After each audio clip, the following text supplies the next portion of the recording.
Welcome, ladies and gentlemen, here to LSRTV. We have a good one. We are back here for the Adrenaline iRacing League. Little bit of a hiatus, but we are back, of course, in the booth here tonight. Alongside me, producing and announcing here tonight is going to be Sam Dyer. Sam, you've got skin in the game. You got your brother Matt Dyer in this race as well. We're here. I believe this is round number 10. I'm not sure. We'd have to look. I just looked it up. But either way, we're here. Yes, it is round 10 here for Richmond. The league's been racing. We haven't been covering, but we are back here for the remainder of the season, and it's good to be home. Yeah, it wouldn't be right with LSRTV not covering Adrenaline. I mean, covering since season 1, covered season 2, and like you said, we were on a little bit of a hiatus, but we're back here for Richmond, and yeah, it is round number 10.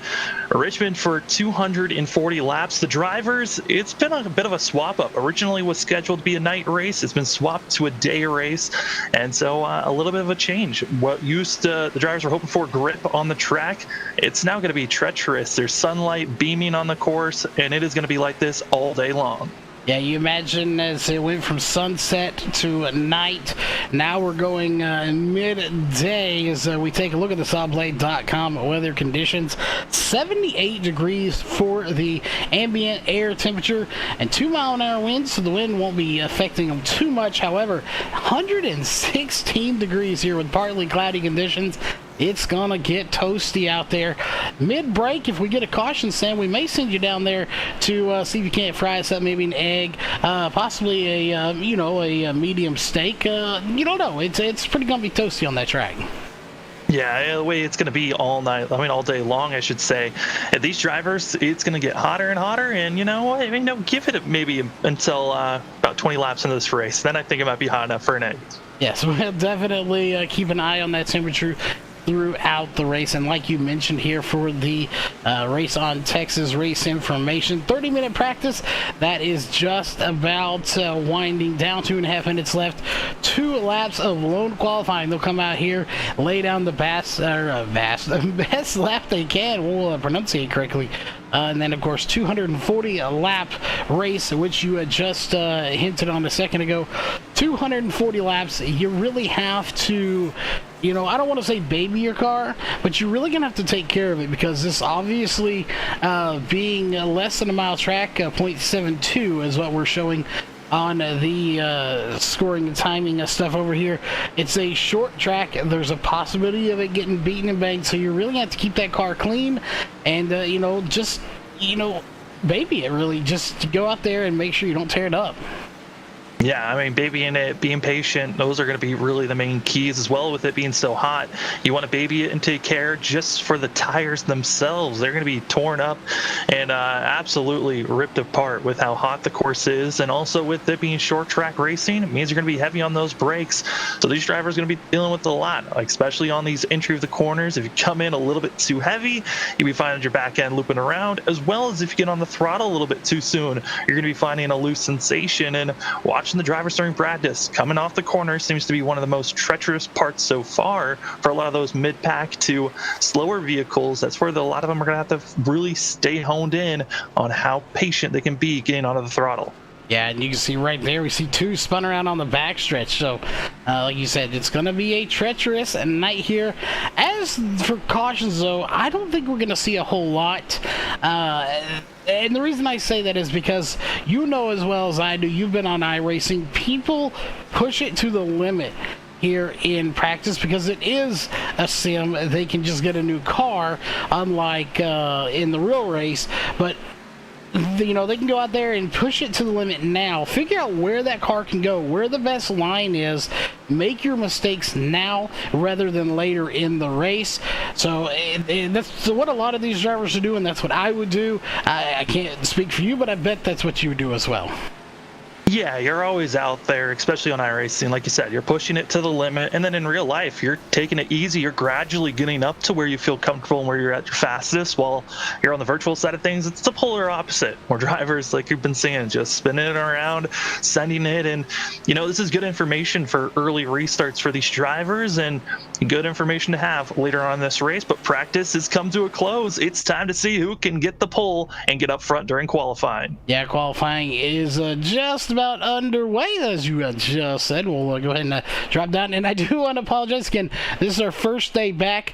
You are going to see a couple of red names there, blue names, and of course Deweese in the grayish black white, signifying champion. They mean nothing here tonight. We haven't had these drivers in a race since we covered S&B's Cup Series.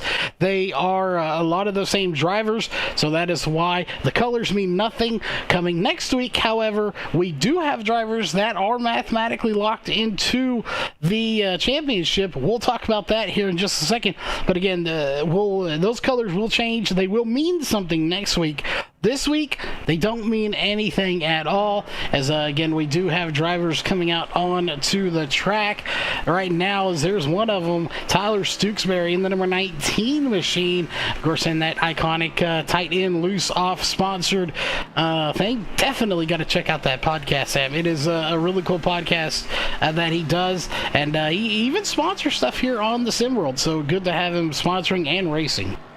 Yeah, tight end loose off, great podcast as well as incredible YouTube content, which was crazy. I actually saw some of Stooksbury's YouTube information and saw some of his videos before I even knew that he was actually the one making it. But right now, great job for the 19, top of the board currently with a 21.778. Best of the board so far, but still a lot of fast drivers. We're waiting to get on track. Yeah, and it looks like Braxton Deweese not quite there yet, but here's one it looks like got Rhino on there in the number 88 of Matt Dyer, as he is just getting up to speed. Braxton Deweese will probably be coming out soon. Tom Bourne is set, ready to roll. We have Ryan Huff as well, and Joshua Altis getting ready in the number 5. So several drivers getting ready to come out on to the track here at the moment. We'll just have to kind of wait and see who officially takes the top. But right now, like you said, it is Tyler Stooksbury with that 21.761. Yeah, I mean, looking at Matt's scheme, it's actually kind of a throwback to his first scheme that he rocked and rolled back in season 1 of Adrenaline when they were in the trucks. He's modified it slightly so it fits the Cup, but currently the 88 truck coming across the line. We'll see where he goes. That's his first lap. Going to be putting him 9th on the board so far. Yeah, it makes you wonder who you got Rhino on there. You talk about giving him the chrome bumper. Is he going to give him the red horn if he wants to get by him? Well, I have to wait and see. Matt's usually someone who's a lot more of talk instead of action. We'll see if he wants to push anyone around. But, looking at some of the drivers that are out here right now, I mean, some that might be aggressive, I'm expecting Braxton Deweese. If he does not get the best qualifying time and get up front early, he's going to be aggressive. He's already shown that he is willing to use the bumper at times to get in front of people, but it looks like that warm-up lap was not the one that he wanted. 15 is going to go back into pit road. Yeah, he's going to go back in. And yes, Braxton Deweese, one of those that, he is a game changer, a playmaker, whatever you want to call him. Is that one not going to work for him? We'll switch over to Spencer Hardison. But, if he sees a hole and he knows his car can fit through it, he's going to take that chance. They say no risk, no reward, and he takes the risk, and it pays off a lot. He gets the reward, in that case being the win. So we'll look to see if he can do that here tonight as Spencer Hardison out on track. And speaking of your wins here, just in point races so far, you've had Matt Dyer getting the first win at the Daytona 500K, followed by Bronson Stafford, Austin Gretorix, who I don't see here tonight. We'll see if he does show up. And then after that, let's face it, it's been Shane Tyrion all race, with Trenton Jump getting a win at Kansas. So really, Shane has been the talk of the town here in Adrenaline. Yeah, and as you say that, Shane Tyrion going to be on top of the board with that 38 truck. Does one lap, and that's enough. Do want to say with Trent Jump's win at Kansas, that was such a monkey off of his back. That team had been looking for a win, had finished second so many times this season before that win came around. And so right now that 46 car looking poised to have a really good playoffs run once playoffs start in the next 3 weeks. And that's going to be a race that a lot of drivers are excited for at the start of May. But for now, still 3 races left in the regular season here at Richmond, and then they go to Road America next week. The week after that at Texas to finish out the regular season. There's still a lot of racing to go on, but here tonight, Shane Tarian, he has done a great job putting himself on top of the board. Tom Bourne going to be second, and Braxton DeWeese, I don't think he wanted to be pole, but he'll take 3rd place for sure. Yeah, definitely nothing to be ashamed of with a 3rd place starting position at all, as it is time to get down to the grid. These guys just about getting ready, not quite all set up here at the moment. We'll go ahead and jump into it. Is one of my favorite times of the night, and that is, of course, your starting grid here for tonight's races. We'll go 5 rows at a time, 10 drivers apiece. It will be the front row, no surprise there, Shane Tarian in the number 38, followed by Tom Bourne in the 54 machine. Row 2 is going to be the 15 of Braxton DeWeese and the 19 of Tyler Stooksbury. In row 3, it's going to be Keenan Massey in the 4 and the 61 of Bronson Stafford. In row 4, going to be the 46 of Trenton Jump and the 24 of Brockton Packard.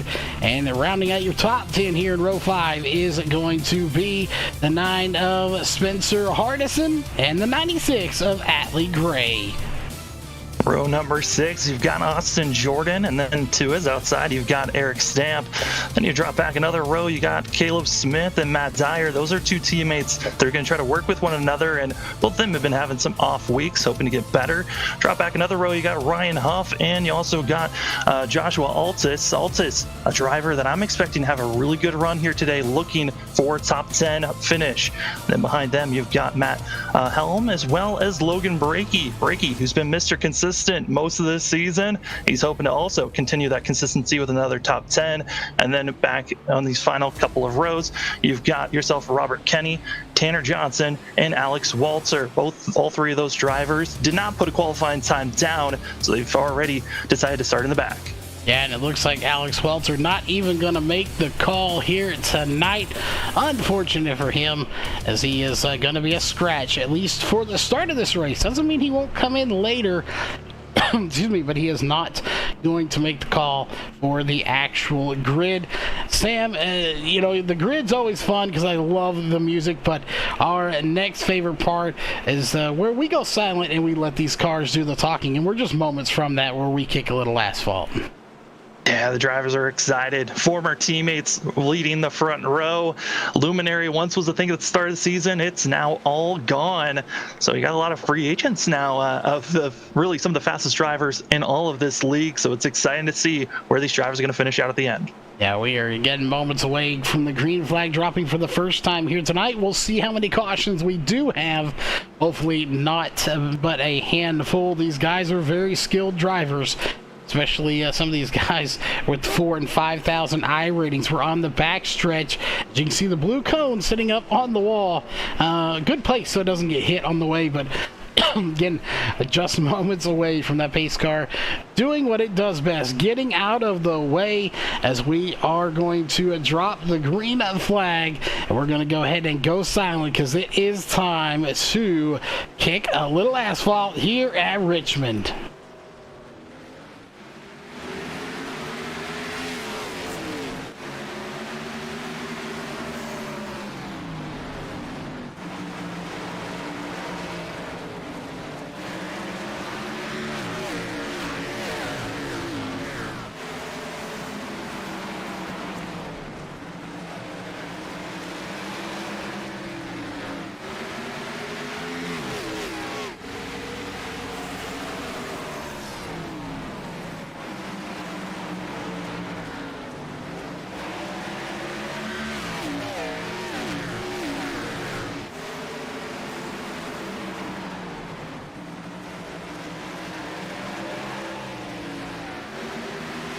All right, we are back, ladies and gentlemen, and we have have a official race underway, and Sam already proven it's going to be a good one here. These guys not wrecking in the first couple of laps when we like to crank these car sounds up and kick the asphalt. Tyler Stooksbury, though, running down Shane Tyrion right now. As no surprise, Shane Tyrion sitting at the front. We knew he was going to be a threat, and he is. And keep in mind, if you don't know, he's got evil controllers on that car. He is actually racing with a controller versus a steering wheel, so very impressive for him. Yeah, it always is a shock to most people when they learn that information. They're like, "Oh, evil controllers. That's a neat sponsor to have," but it really does match well with his driving style, and it really kind of irritates some drivers in the fact that they are losing to others. Brockton Packard, though, looks like back in 10th place. He got extremely low and out of shape for the 24, able to save himself. He is going to slowly drop back, running that high line. And iRacing, they've done some updates. They've made it multi-grooved, but that outside lane early on is not where you want to be. No, it is definitely not where you want to be. And I want to point out here, too, while we're talking about this, a 21.86 is the fastest lap in this race. It was actually tied by Stooksbury and Tyrion. Both of them just ran the fastest lap in this race, identical times here in this race. So that goes to show you, controller, no controller, it doesn't matter. You can be competitive with both of those, but Stooksbury and Tyrion may have some problems when that 54 of Tom Bourne coming up behind them in a hurry, and Braxton DeWeese not too far behind either.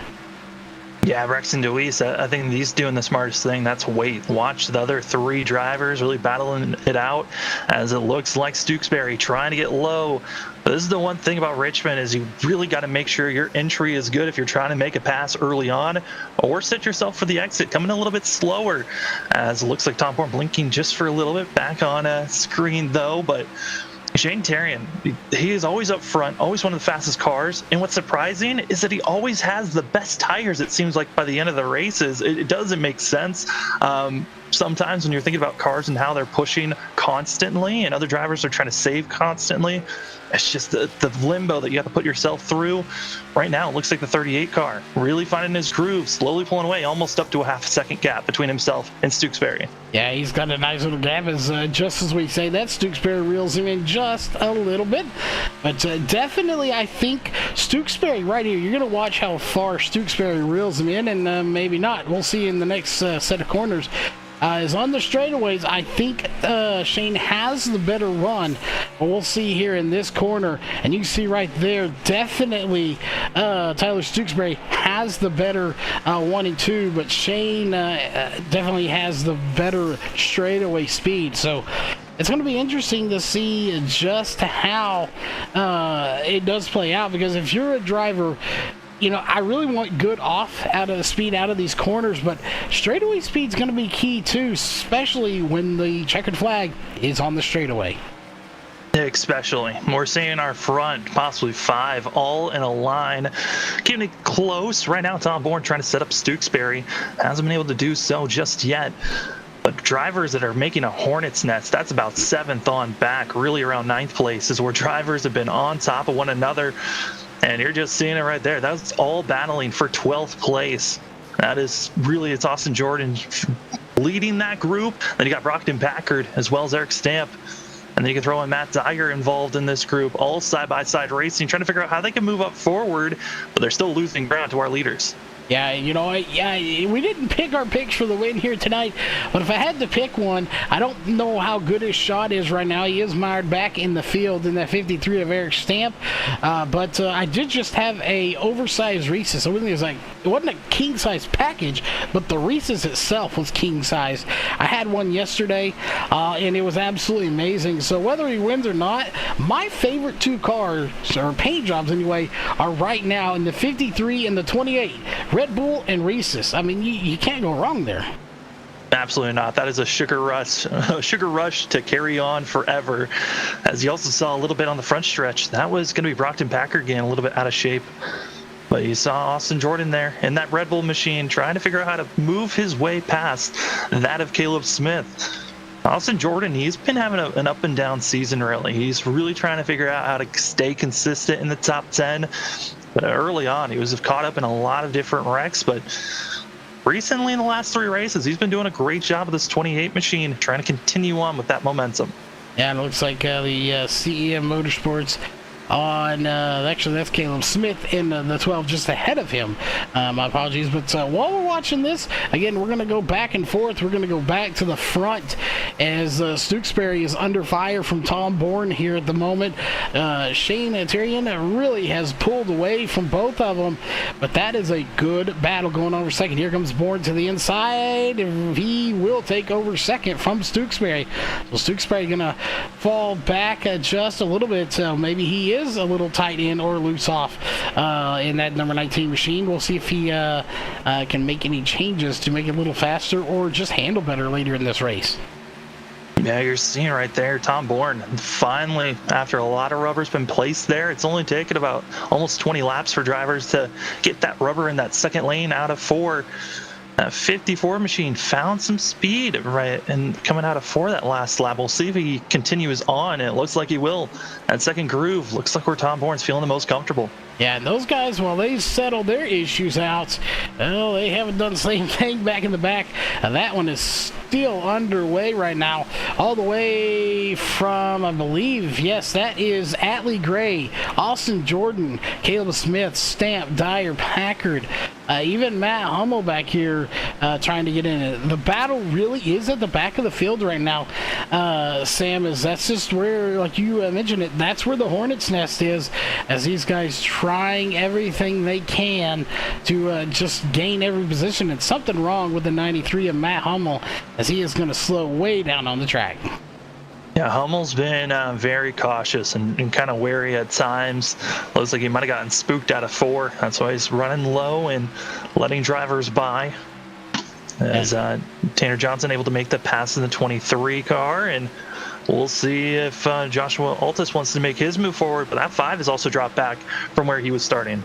Yeah, and I just watched right there, the 93 does get a little loose, so he's definitely having some handling issues that he'll have to work through this race. Oh, right there you can see him smack the wall with the back in the car, kind of tail whips it right into it. It handles it. He hangs on to it. You know, you talked about these cars getting loose coming out of the corners in the pre-show. We're seeing that now with the 93, but we haven't seen it too much with anybody else. So it makes you wonder, Sam, how cautious are they being with these cars to not get them just to tail whip them loose and put them into the outside fence? Yeah, I mean, for some drivers, it's if you're trying to go quicker, you're going to shift down slightly. And if you're trying to just conserve yourself, you're not going to shift down. You're going to take conservative routes, so you're not wheel spin out of the corner. And right now, just looking at Hummel, he was getting out of shape just because of how aggressive he was being. But you're seeing here the battle for third place. Braxton DeWeese finally getting by Stewksbury, and Stewksbury looked like he was trying to stay up front with Tyrion as close as he could, but it might have backfired as the 19 loses a position there to the 15, and Braxton DeWeese just doing what he's been doing since the start of the race. Slowly, methodically, run his lap, run where he wants to place his car, and wait for everyone else to drop back to him.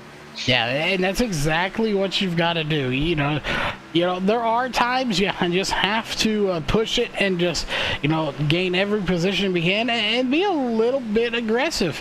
Other times, this early in the race, we're 26 laps in of a 240-lap race.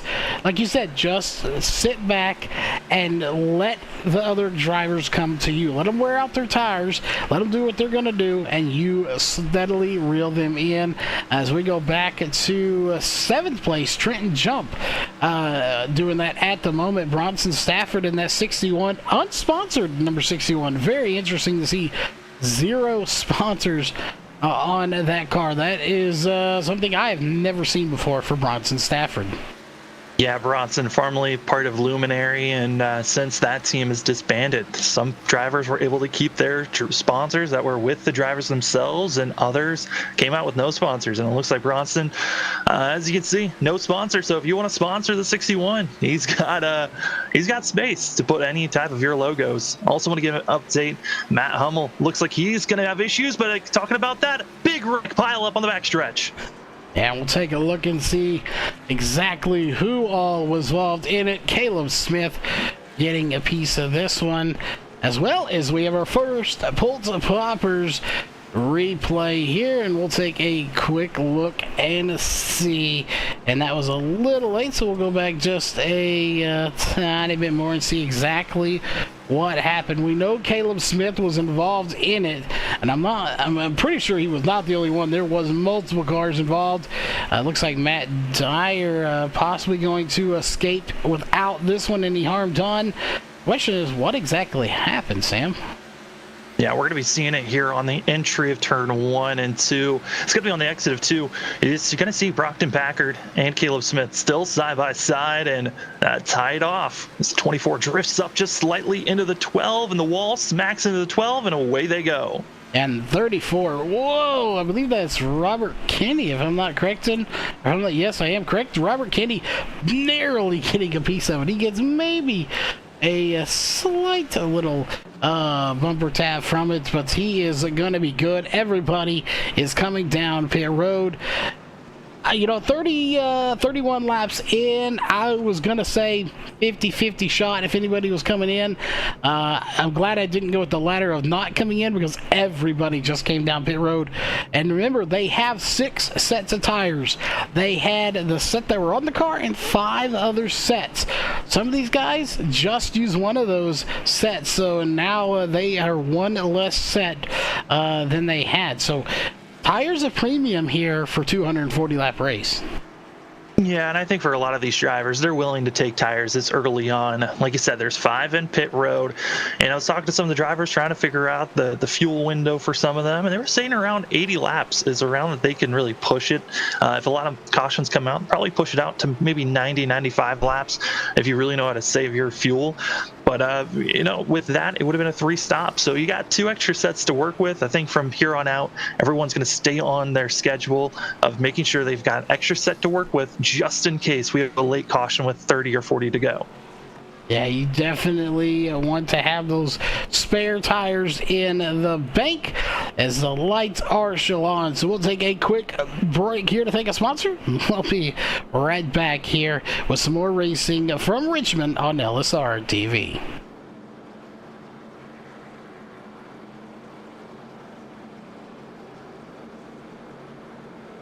ETE Reman is the world's best remanufacturer of transmissions for import and domestic cars and trucks. Based in Milwaukee, Wisconsin, our customers are repair shops, auto parts stores, dealerships, and distributors. And with 6 nationwide warehouses, we're where and when you need us. So when you're looking for a transmission that is like new, only better, instill confidence and install ETE Reman.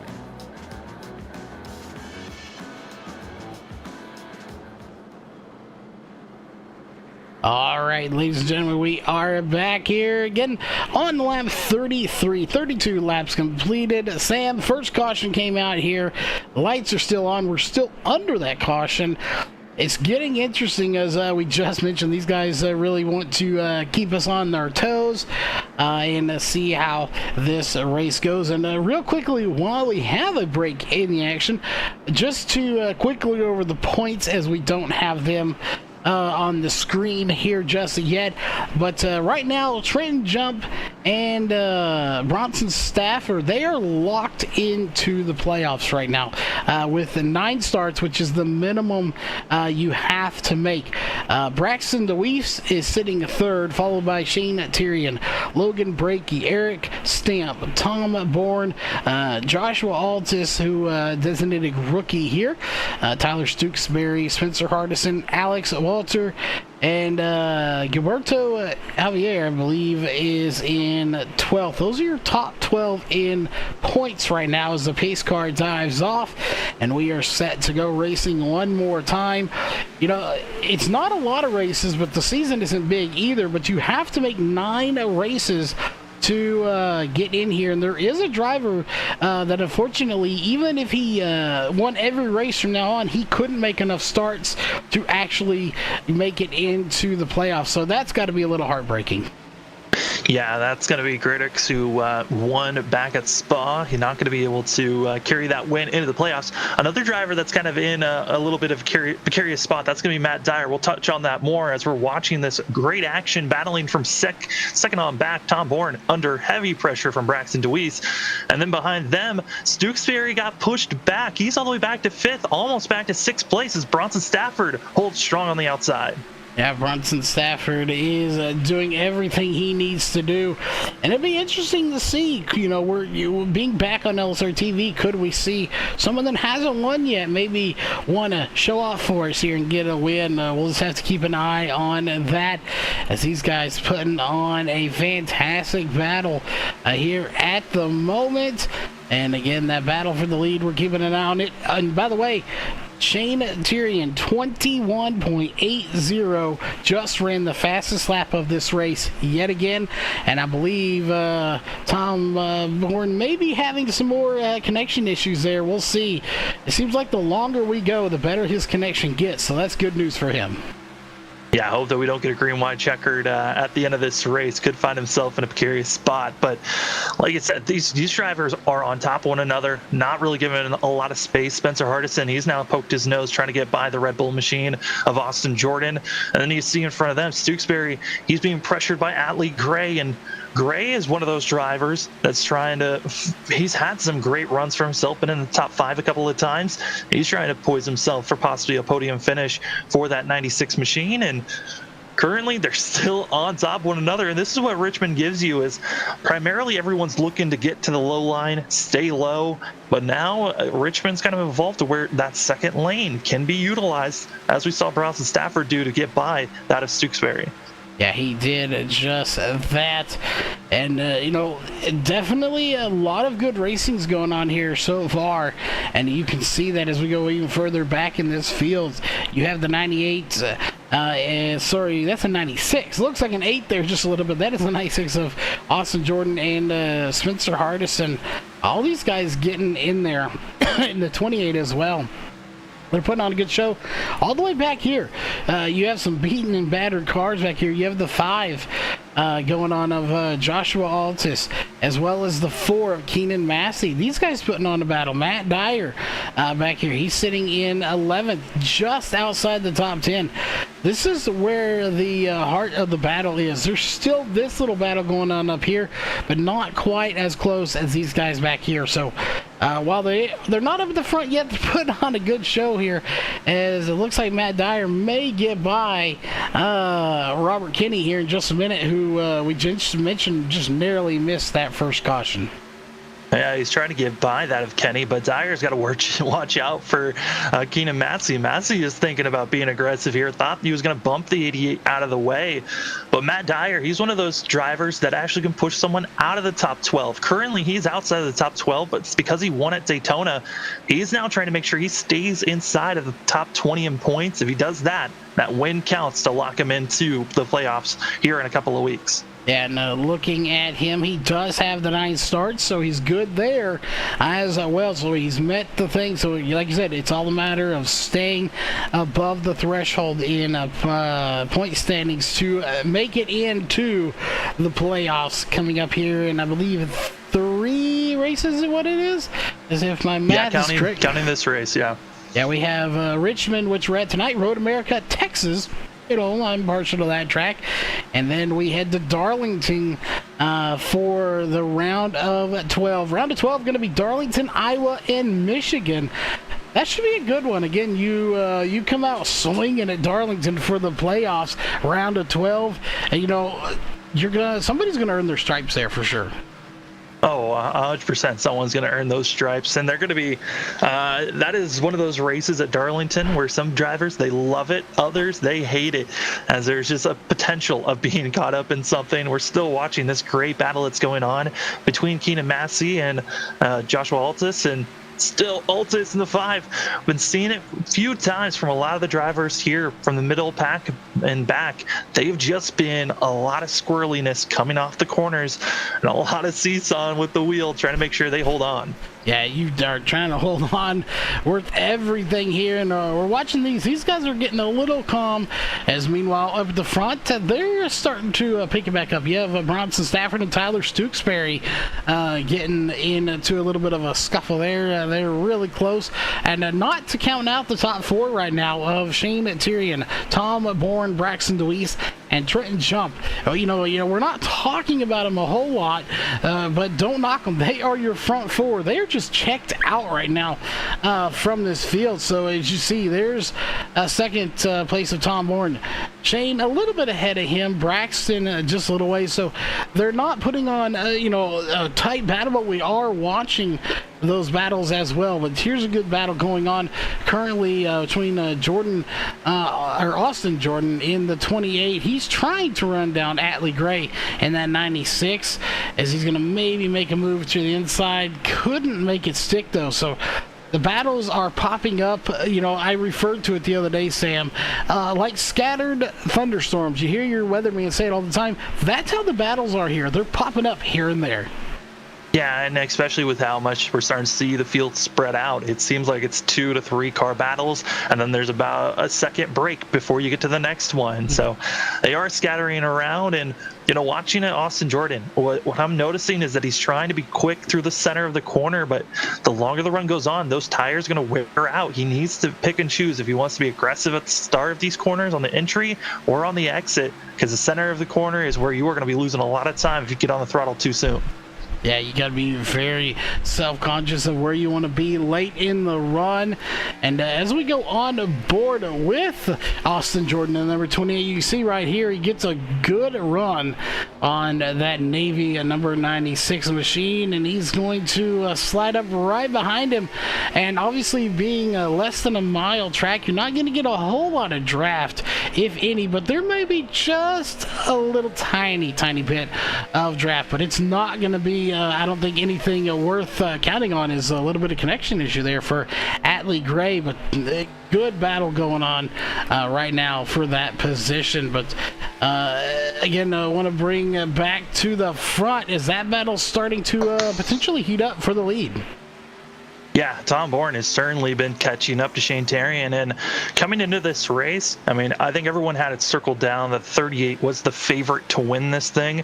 He came up just short last season to that of Nick Massey, and Massey no longer here racing in the Adrenaline iRacing League, so it kind of gave the favorite to the 38 car, and Tom Bourne, he certainly has learned and gotten better since season 2 to season 3, because he is right now right on the back bumper of the 38.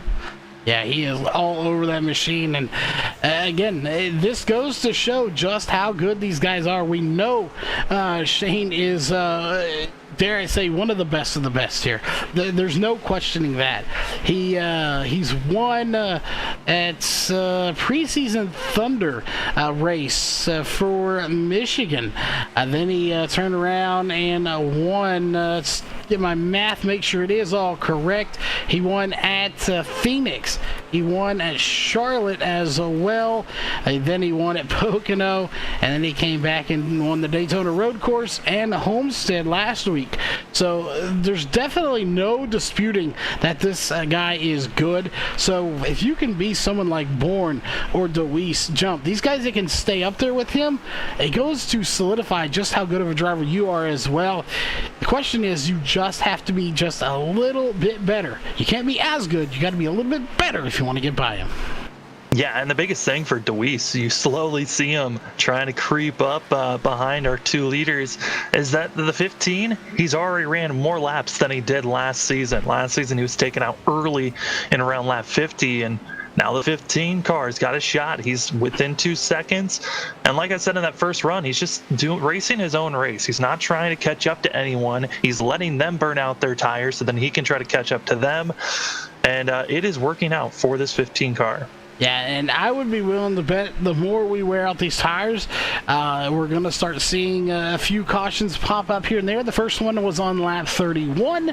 We are now 61. We have completed just about. We need one more lap completed to double what we got on the first caution. when do you think we're going to see another caution, or will we at all? Could this thing go green the rest of the way to the checkered flag? 240 laps, we have 179 to go. That's a long stretch to go caution-free, though. Yeah, it's a very long stretch. For a lot of these drivers here, and it was about 80 laps for fuel, so that's not for another about 50 laps that the drivers can go, and then we'll possibly be seeing drivers thinking about pitting. Some drivers might be thinking about short pitting. That might be in probably about 30 laps. If drivers are going to short pit, that'll be your window that will finally open up.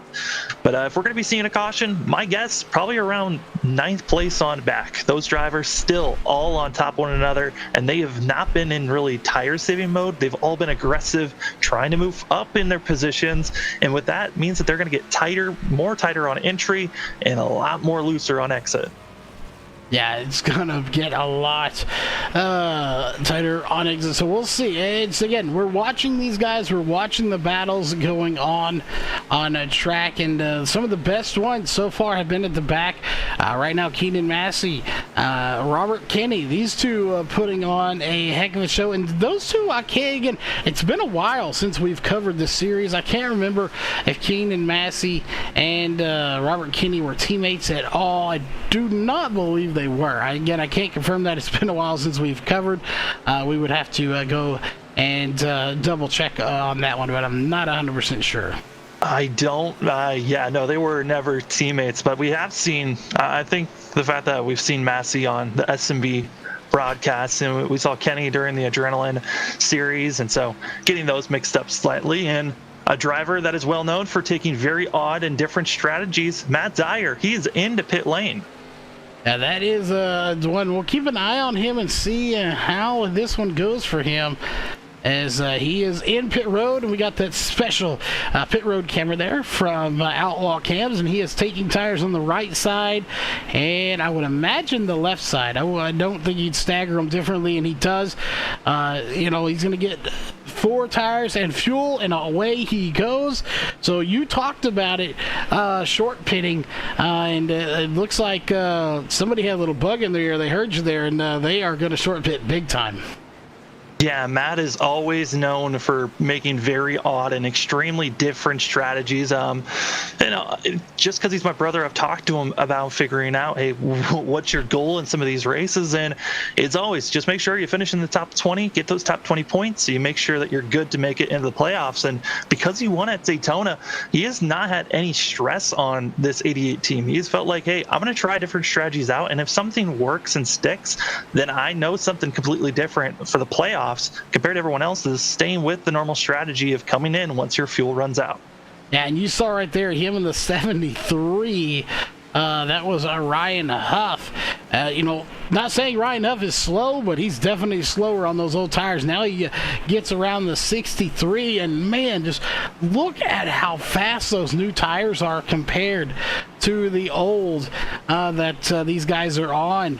Tires, we know you have a limited supply, but man, are they maybe the golden ticket here? Are tires going to be gold when it comes down to the end of this race? And it could come down to who has the most sets left at the end of this race, if we get a green-white checkered, or possibly 2 green-white checkers.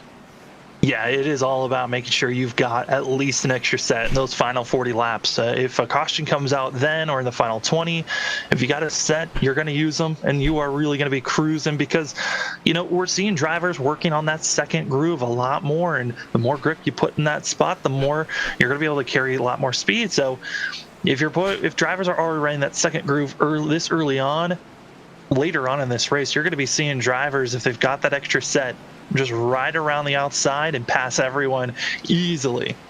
Yeah, so it does look like potentially maybe Matt and I are going to be running the tire strategy versus fuel strategy. We'll see, if you're running tire strategy versus fuel strategy, which one is going to be the winning key? That is what we have to just keep an eye on, and we'll find out throughout this race. But as of right now, everybody is really spread out. This is your closest battle on the track for position between Robert Kinney and Keenan Massey. Everyone else just about or over a second apart from each other. So everyone now getting spread out here on lap 74, as we're going to be coming up on about 140 to go very quickly. Yeah, and the drivers are going to be trying to do their best to hold on tight. You've been seeing a lot more drivers just getting a little bit out of shape here, there off of exit still, and doing a great job so far. Really, that only one caution was just because two drivers were looking for the same real estate. Currently, everyone's keeping themselves neat and tidy, and not a lot of scares just yet. Yeah, nothing just yet. But again, we talk about it every race. When is go time for you? If you are coming in, I know we're nowhere near that point yet, but if we stay green, assuming we stay how we are now, we stay green, caution free. When is go time for you? When do you come in and get that last golden set of tires and come out and try to make your charge to the front? Yeah, I mean, for a lot of these drivers, if it stays green, probably the final 80 laps, that's when you're going to be looking for the final pit stop. So around 160, lap 106.03 is going to be around where you want to be. But that's going to be just a tough call, because a lot of drivers also are going to be thinking about pushing it as far as they can go. So it kind of matters on how this run cycles through. Remember, if we ran 30 laps, each run about 80 or so. So it's going to put you around with 40 laps to go, I think, once it cycles through. About 40 laps to go, I think, if we stay green, is where these drivers might be thinking about making their final pit stop of the day. And also got to think about drivers that are going to be trying to undercut and pit early, and those that are going to be trying to push it a little bit further to try to get a lap lead bonus point or any other bonus points possible to lead more laps. Right now, Shane Tarian just pulling away over 2 seconds for himself. It's just not looking fair as we're looking at this battle that's going on for 6th place. Stewksbury, he is under pressure from Austin Jordan. Yeah, Austin Jordan in the number 28 Red Bull machine. He's going to look up a little bit high, maybe half a lane higher. Doesn't make anything happen. He gets a little wiggle there just for a second, but we've seen a lot of drivers get a little wiggly. You'll see them kind of bobble the car back and forth, but they're not getting it breaking loose to where the car completely comes around. We have yet to really see that. So these guys, they're out there. We talked about you got to baby it, feather it. You got to take care of the car. It's right there. Another one, a little bobble, but he doesn't let it completely go around. So they're doing a very, very good job of handling these cars here tonight. And I said we would keep an eye on that weather. I do believe when we started, wasn't it around 116 degrees on track temp? It's actually down to 109. Yeah, it has gone down slightly, which is a shocker to see just because it's been beaming down with the heat. But sometimes with the way the track's been, also with that caution lap, it allows the track to cool off just slightly and giving these drivers a chance to reset and get back out there. Also want to note, Altice just came into the pits. We'll see how much that 5 can try to gain on time, as Dyer's still trying to unlap himself. We do have 2 drivers that officially have DNF'd from this race, Caleb Smith and Matt Hummel. Both those drivers are done. And Alex Walter, he has come back, but he currently is 27 laps down. Yeah, unfortunate for him. He again, we mentioned he didn't make the grid, but he did come in to the race. So unfortunate that he's that far down. He is needing some luck on his side in the form of the yellow flag, but these drivers, they're just not giving the flagman any reason to throw the yellow cloth and wave it. They're just racing really clean, and to be honest, a lot of caution going into these drivers. Not the caution for the flag, but caution on their driving. And I talked to the admin crew prior to coming here, and the past 2 times they've been to this track, somebody has been intentionally wrecked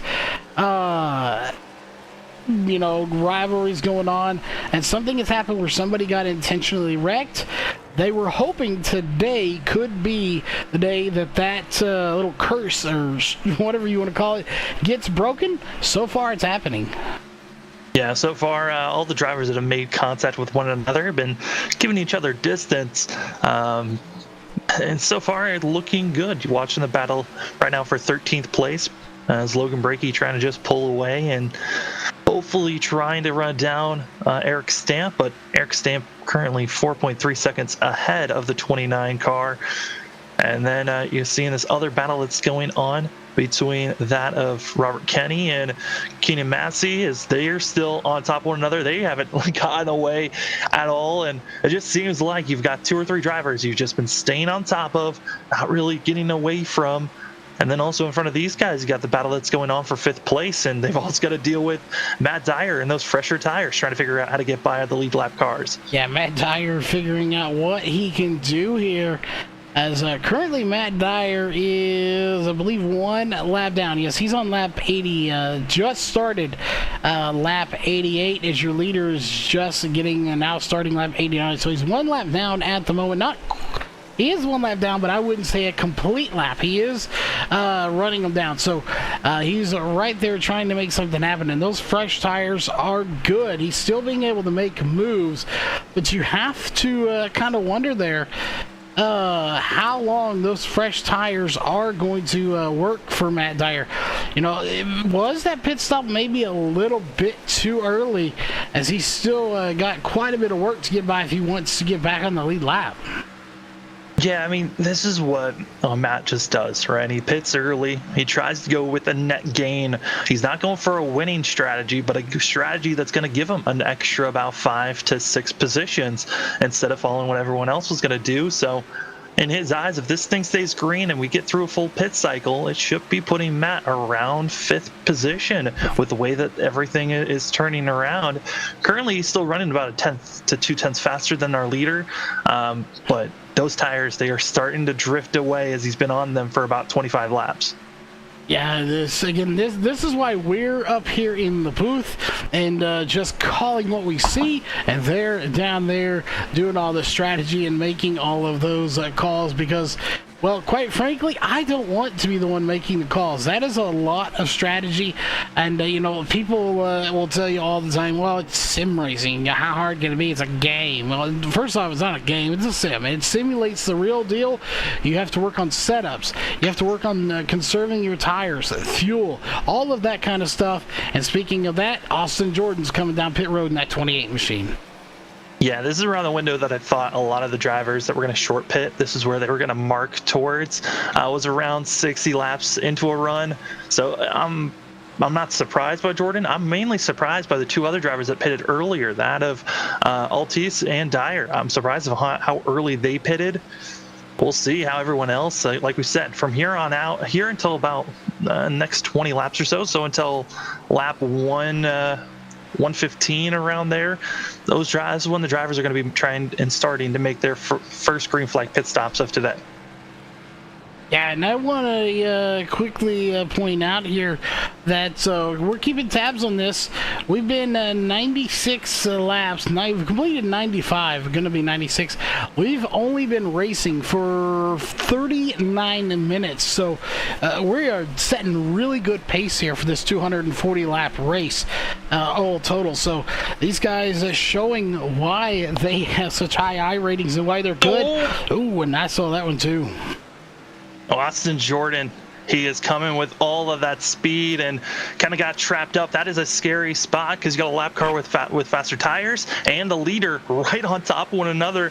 Austin Jordan, he's just going to figure out if he should come in, and he is going to come into pit road. I thought he was coming in a little bit too hot.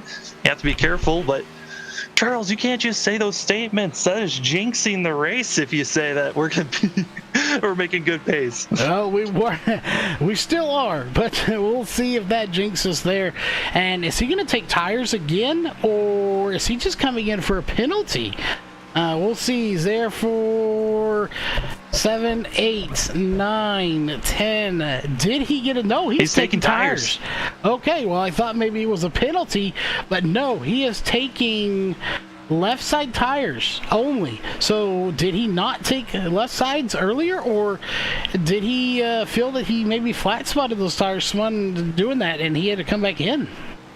I feel like it might have been a mistake of him taking tires. I think he was coming in initially for repairs, and now he's got to deal with the speeding penalty and as well taking tires. This is an utter just falling apart for the 28 that was running up front, running in 7th place before he came into the pits.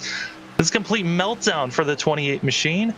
But as we were talking about that situation, Shane Terrian, he is lapped of quite a few of drivers. He is now left with he's down to 12 drivers left on the lead lap. Routes and Stafford now coming to the pits as we have less than 20 drivers still on track.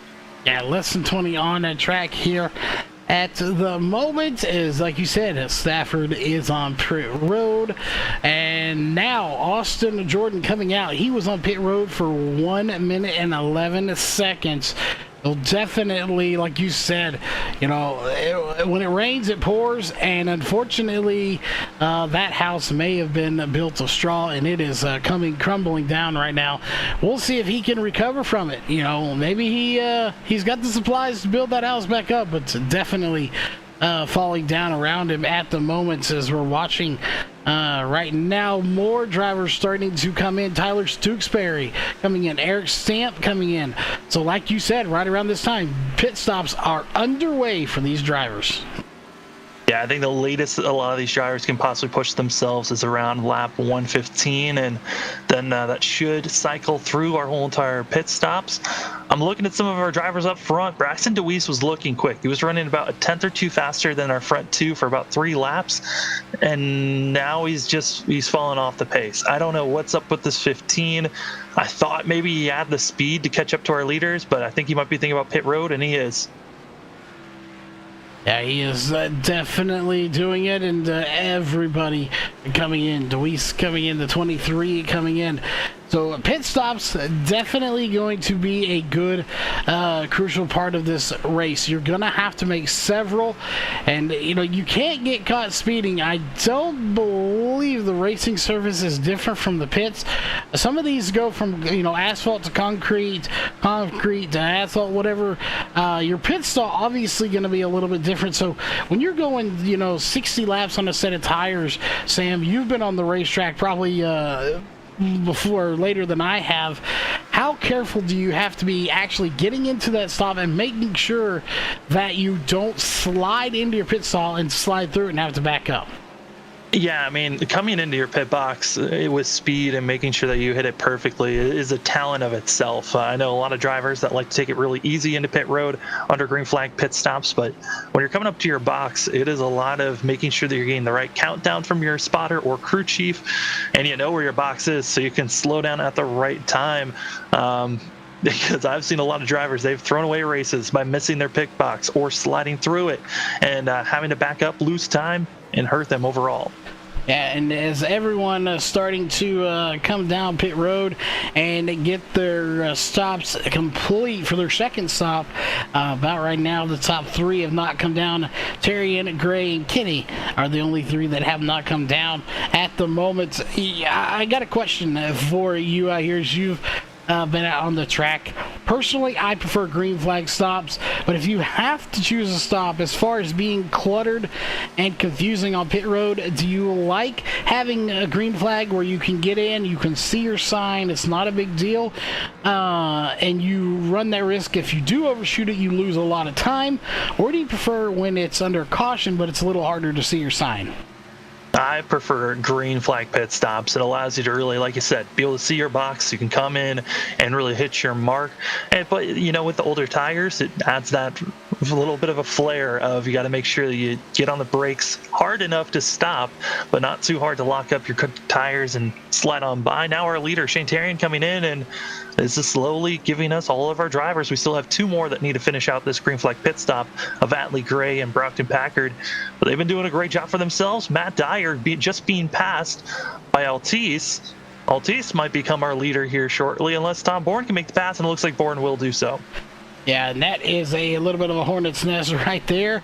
And Bourne going to use a little bit of the lap car. Usually you see the lap car, the car in front being used as a pick. You stick the car behind them. In this case, he used it to his advantage. As like you said, now it's going to be Packard out front, followed by Bourne, DeWeese, Altus, Dyer going to be your top 5. Matt Dyer, like you mentioned, pit strategy. He just takes what we think he should do, throws it out the window, says I'll do what I want, and then, well, it's working for him right now. He's in the top 5. Yeah, it's working for him right now, but the issue is he's pit so early compared to the rest of the field that the rest of the field, they are now on a one more stop and they'll make it to the end. Well, Dyer's going to have to most likely pit 2 times unless he can go into extreme fuel saving. This is going to be extremely hard for the 88 moving forward, but you're already seeing it. Those tires are so different because Dyer pitted about 30 laps earlier than everyone else. Right now, it is about a 40 lap or more difference between Dyer's tires and the rest of the field, and you're just seeing it. He's being passed by everyone. Yeah, he was last on pit lane on lap 65. Joshua, who's just ahead of him, lap 80. Some of these guys, like Shane, who just came in, lap 110. That is the difference for these guys. That being said, you go up to Brockton Packard right now, who is coming down. He is the final one. His last pit stop was on lap 32. And of course, now it's going to be 115 when he comes in. So a very different strategy here. We got drivers all the way from lap 60, 80, 103, 115. So a lot of different strategies going on in tonight's race. Yeah, and with Shane Tarian staying out an extra 4 laps compared to Tom Bourne, it has actually put the 38 in a spot where he was actually 4 seconds back from the 54. He lost the lead, lost a lot of time, now has to run everyone down. And this is when that juggling act comes in, because you got to pick and choose. When do you want to come into the pits? Do you want to come in at the same time as the drivers behind you? Or do you want to go a little bit further so you've got the extra tires that can go a little bit further than everyone else? Yeah, we're keeping an eye on that. The gap right now, it is about 6/10 away, as you got this little battle going on at the moment between Bronson Stafford in there. Trenton Jump is in the mix as well. Joshua Altus a little further back, as that's a good little battle between Stafford and Jump at the moment, as we are on lap 118. We're very, very close to being at 100 to go. Yeah, it is. It's closing up on us. So we were worried. I mean, we started a little bit later just because of a scheduling issue that happened, and now everyone has been running as well as they could be. And yes, they're close. And this is probably the time that we could be possibly seeing a accident happen, just because the tire difference, and that with the tire difference means different braking zones, and you can obviously run through someone if you aren't expecting them to brake so early. Yeah, it definitely is. We're on board with Trenton Jump, by the way, and you can see right there he's got a puppy on the front of his hood. So not sure if that's his puppy or maybe is that his selfie? I'm not sure, but either way, Trenton Jump sporting a little puppy dog on the side of the car.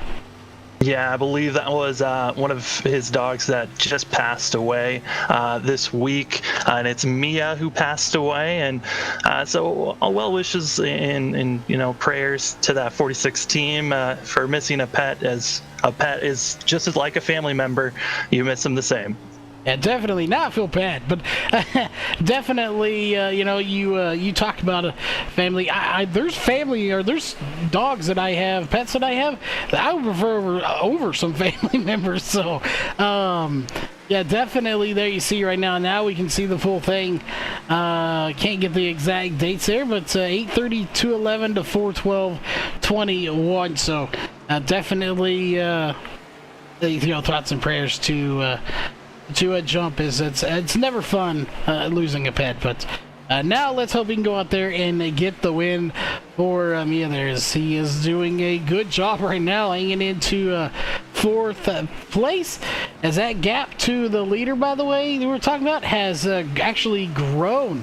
So now Tom Bourne actually pulling away, and Braxton DeWeese is going to get by Shane as well.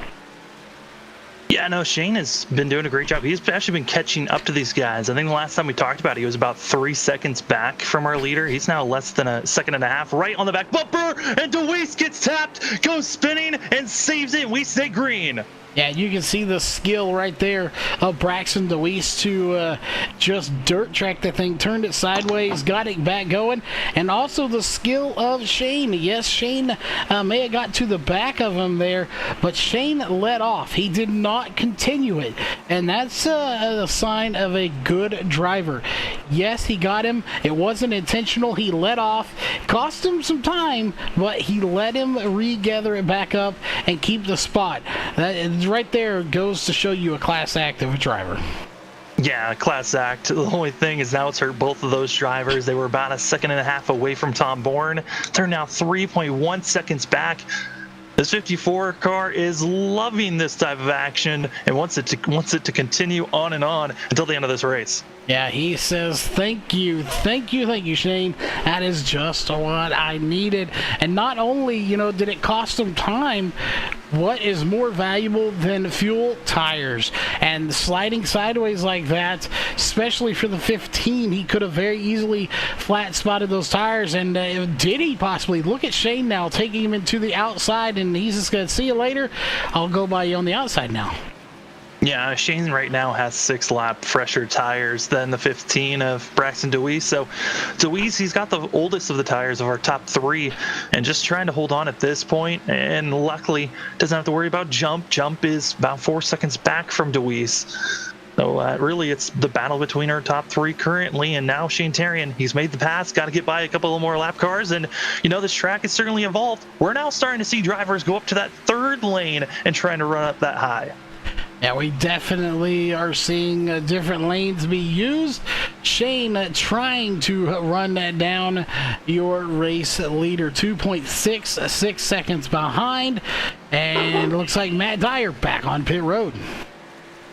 Yeah, he could only go so far, and this is now putting him in the hole to where he is going to have to pit one more time as he's over 100 laps still to go in this race. So that 88 car's got a lot more work to do, but the rest of the field, they're still marching to try to stay out as long as possible. They're hoping this thing goes green so they can push their limits of their cars, how much fuel they can save, so then they can only have one more pit stop to take it to the end.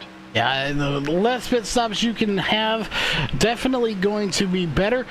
Although tires, could be good. Again, this is all playing out to different, if we start getting a handful of cautions, maybe, Matt Dyer's strategy comes to play a little bit more. If we stay green, there's a good likelihood that it's just not going to pan out for him. So, definitely wish we could talk to him and ask him, was he planning on more cautions in this race? Those are just things that we don't know. Unfortunately, we're good, Sam, but we can't read people's minds. And these drivers, they all have a mind of their own. Yeah, they certainly do. I might be siblings with Matt, but we certainly think very differently on strategies all the time on which ones are going to be the best. So I always say that he's got the weirdest ones, but like I said, he is certainly trying something different just because he's got the space to try something different. And I think his goal really is for this race to go green. And I think that would be the best option for himself. If this thing goes green, he can fully see if his strategy has worked out for him to get a net gain and finish in the top 10, or if it completely backfired. But currently, we've only got about 10 drivers left on the lead lap, soon to be less than that. Eric Stamp, he's under fire here shortly by Tom Bourne.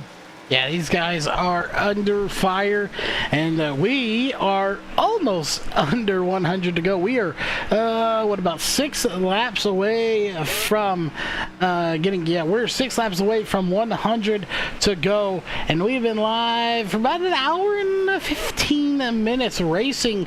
For a little under that, we've actually been racing for 54 minutes, so a lot of racing has been done here in a little bit of time so far, and we'll see right there. Here comes Shane. He is on the move. He has cut that 2.66 second lead to 1.58. Yeah, he's had to go back from 3 seconds back to a second and a half twice now.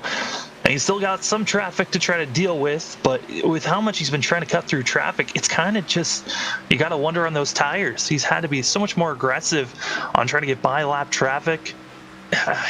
Maybe by the time that he gets up to the 54, those tires could have equaled out, and the plateauing effect could be hitting here shortly with how these drivers have been running. Yeah, that'll be interesting to see if he does. If he catches him and they're equal at that point, that could make for a very, very interesting race for the lead, as we're coming up on 2 to go to the 100 mark. And if we stay green, we'll take our final commercial break if we stay green. If we don't, we'll cut to another one later on in the race. That'd be interesting to see, as right now we're on lap 139 at the moment. Again, just a handful of laps, really 100 laps of this track, not take a lot. Tom Bourne just had to go 3 wide to get by Massian as well. That of Altice putting now position number 10 and 9 a lap down. But our leader, that was a very risky move, and it kind of was Altice not giving up. He understands, I'm trying to stay on the lead lap, and I'm trying not to lose that 9th place position so easily, but it kind of just slipped through his fingertips. Yeah, and that's the thing, though. When when you're battling for position, you know, there is the rule that you move over for the leader. It's unwritten rule. Technically, it's a gentleman's rule. But when you're battling for position, that rule goes out the window. As we have 100 laps to go, Sam. So I think it's a great time, as I think we're going to stay green, to take our final commercial break, and we'll go side by side as we'll quickly look at your top 5. Right now, it's Tom Bourne, Shane Tyrion, Braxton DeWeese, Trenton Jump, and Bronson Stafford. And again, we will be right back after a quick side-by-side commercial break here on LSRTV.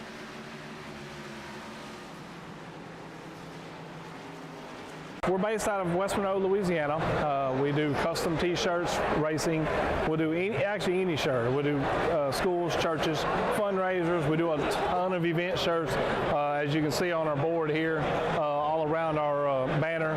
Personalized. I mean, we'll do anything. It doesn't matter to us. We got the custom rugs. We use all the, top quality shirts, inks and everything.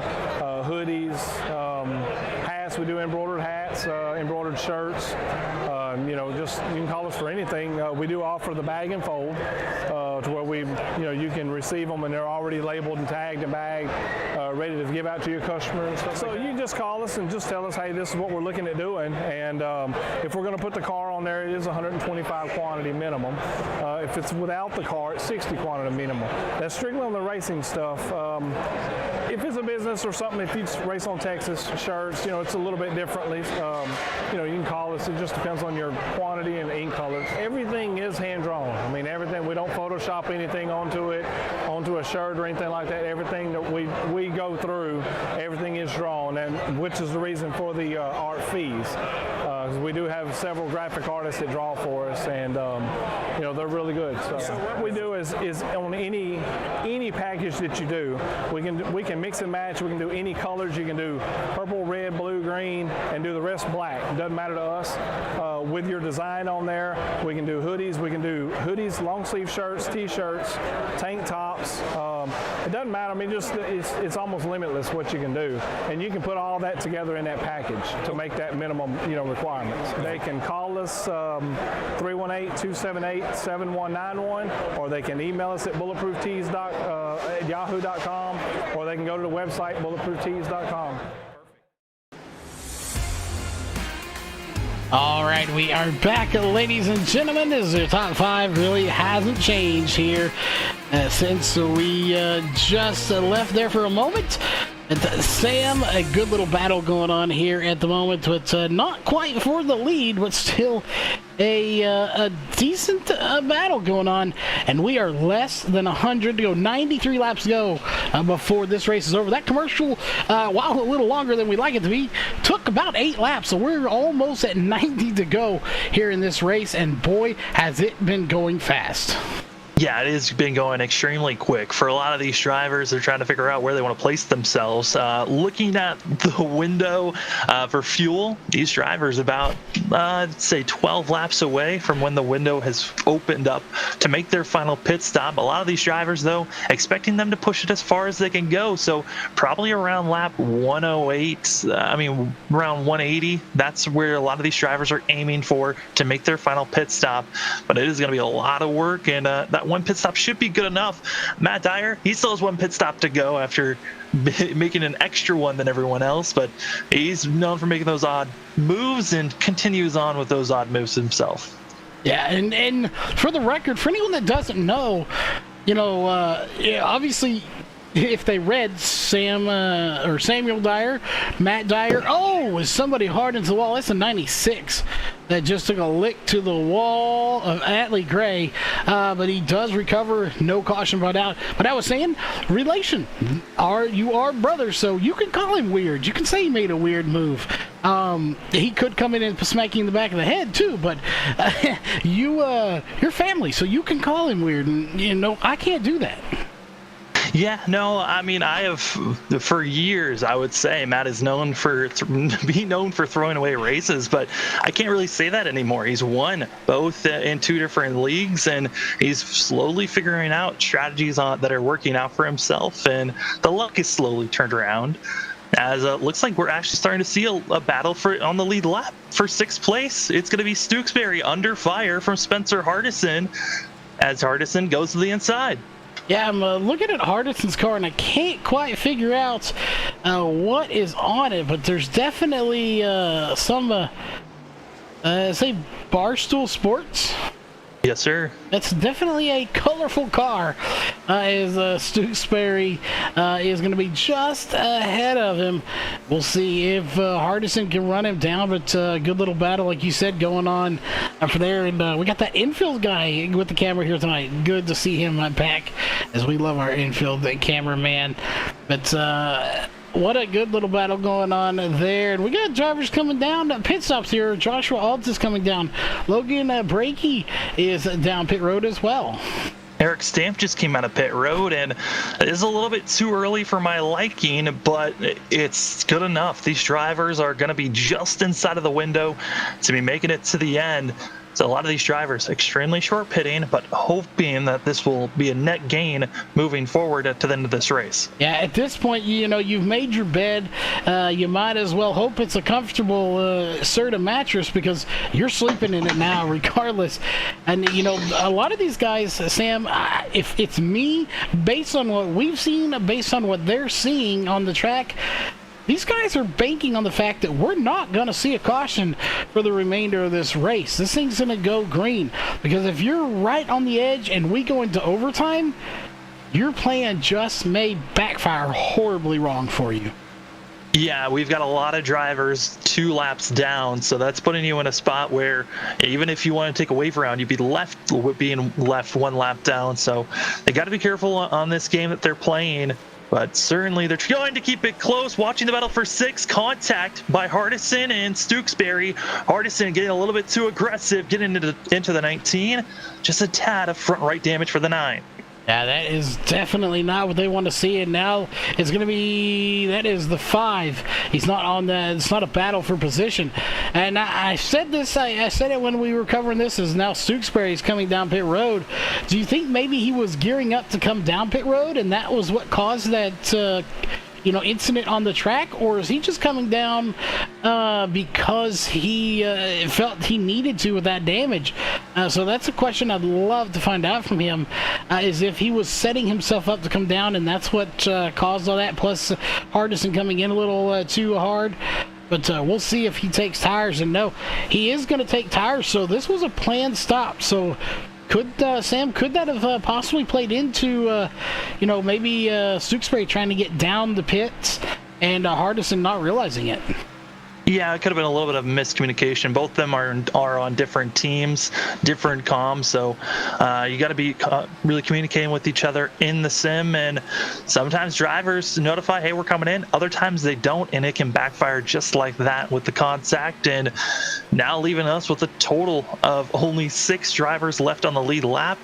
But Artison's got to be aware Tom Bourne is lingering about a straightaway back from him. Yeah, you just have to wonder. And the one that I want to wonder about, that's the 15 of Braxton DeWeese. He has been good all night long, but he really hasn't pressed any issues past third place. He's sitting pretty content right there in third, and you've got to wonder if he's going to start making his moves at the moment, because keep in mind, he is in third place in the points right now with 324 points, 1 point out of second from Bronson Stafford, so he'll probably take over that position at the end of this race. However, he's made the 9 races he needs to. He's well in the points to get in, but if he could just get that win, he would be locked into the points. So I'm surprised we're not seeing that 15 of Braxton DeWeese press it just a little bit harder. Yeah, I mean, Braxton and as well as Tom, I think those are your 2 top drivers that you're surprised haven't gotten a win so far this season. Braxton, certainly one of the faster drivers out here, and always is up front contending to be a top 5 driver. I mean, this season he's got the most top 5s with 7, and he's trying to carry on with this consistency that he has, and it's been working out great for the 15, but just for a win, he's going to need some better luck. You got to remember, he got contact with Shane Terrian at the start of this run that hurt his tires, and now he's just trying to recover because he is on the oldest of tires from our top 3. So he was already losing ground, and that slide certainly wasn't helping at all. Yeah, it definitely did not help matters at all. As the closest battle, by the way, right now is all the way back in the back. As now we have Brockton Packard coming down pit road. He is in his stall taking tires and fuel, I'm sure. As you can see right there, as the car is coming down, left side going up.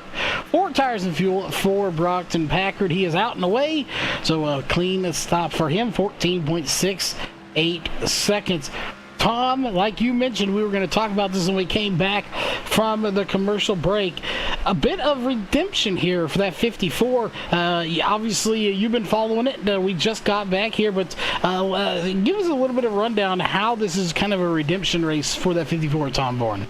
Yeah, Tom Bourne's one of those drivers that it's kind of like Deweese, where he's just needing more luck. And for Tom, he was the fastest car back at Charlotte a couple of weeks back, and he really looked like the most dominant car, was going to win that race, was caught up into a wreck, and kind of gifted, at the time, teammates Shane Terrian the win.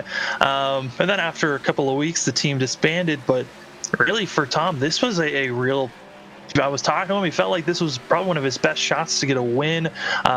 Left with all the races that are left in the regular season. So he's trying to make the best that he can right now with the 54. Is right now Shane Terrian, he's being boxed in, losing time, which this is terrible for the 38.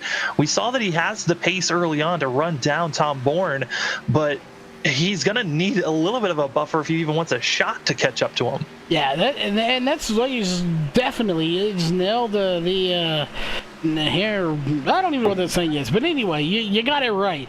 That's what we're going with. Is Shane may have the fastest hot rod on this track, but it doesn't matter how fast you are. You know, if you're stuck in a traffic jam, you know, that'd be like having a Bugatti, a super fast car, and being stuck in 5 o'clock traffic in Dallas, Texas. It doesn't matter how fast the car is. You ain't going anywhere if you're stuck in traffic, and that's where Shane Terrian is right now. He just can't get by these lap cars, as Keenan Massey going to bring his number 4 machine down pit road. Yeah, Keenan Massey having a good job putting himself into pit road, hoping that he doesn't slide, as this is going to be everyone's money stop. And a very clean entry for the 4. But yeah, no, Shane Terrian, he is finally away from all that clutter, but he's still running slower than what Tom Bourne is. He's 4.5 seconds back. We've seen him run down and almost catch up to the 54, being 3 seconds back. But once he got pushed back with the incident with Deweese, he has not been able to catch up to where Tom is, and it's putting the thought in my head. I think Tom is hoping this race goes green because he is setting himself up to basically have this race in the palm of his hands to win this thing. Yeah, and I would have put out here is we will, for the first time tonight, go to the All-American Pools blimp, or drone camera. Actually, we got rid of the blimp. It was too big and bulky. We got the drone now. But the drone cam here, and you talked about this a little bit, and I want to bring it up, and then we'll toss it back to you to elaborate on it. You said they were running up a little bit higher and they were going higher. Look how much higher they are running on the track right now than they were just 100 laps ago. Yeah, they early on with the tires, you want to run low. Shane Terrian, though, goes a little bit too high, and it's that tight sensation these drivers are dealing with. The setup that these guys are having, it's extremely tight on entry. The longer the run goes on, the tighter and tighter it is, and less grip. Your car just wants to plow up, and it's really understeering on the entry, and on exit, you've been seeing a lot of wiggles from these drivers. They've been able to hold on, but it is a handful once you get to this stage of the race when a lot of these leaders, they're within 10 to 15 laps from pitting. Yeah, you definitely want to get tires and fuel as Matt Dyer back on pit road again. This should be Dyer's final pit stop, and he's trying to get ahead of what the leaders are doing. If he can pit early enough, then his strategy's kind of worked out, but right now he's 2 laps down, hoping there's no caution, or he's going to be putting himself in a tough spot. I do want to say, Shane Terrian, the way that he's running, this is giving me flashbacks of Kansas, where he looked like he had a fast car that should have won that race. But late in basically the second to last run, his car looks wrecked, almost completely wrecky loose at Kansas. Here, plowing into the wall. Terrible the way that this car looks like it is driving. But he's trying to do his best to hold on. And you know what's crazy is even though he might have been bouncing off the wall and having issues, he was still catching up to Tom Bourne. He ran 2/10 faster that last lap. Yeah, whether he's faster or not faster, it reminds me of an old quote that any diehard NASCAR fan would know from back in the day. And Dale Earnhardt quoted this: "It's not the fastest car that wins; it's the one that refuses to lose." And he lived by that. So, it was a quote he said. And Tom Bourne may not be the fastest one, but today he's just out there refusing to lose. And he is going to do everything in his power, whether it be pit strategy, tire strategy, fuel strategy. Doesn't matter. He's out there to win, and he wants that redemption.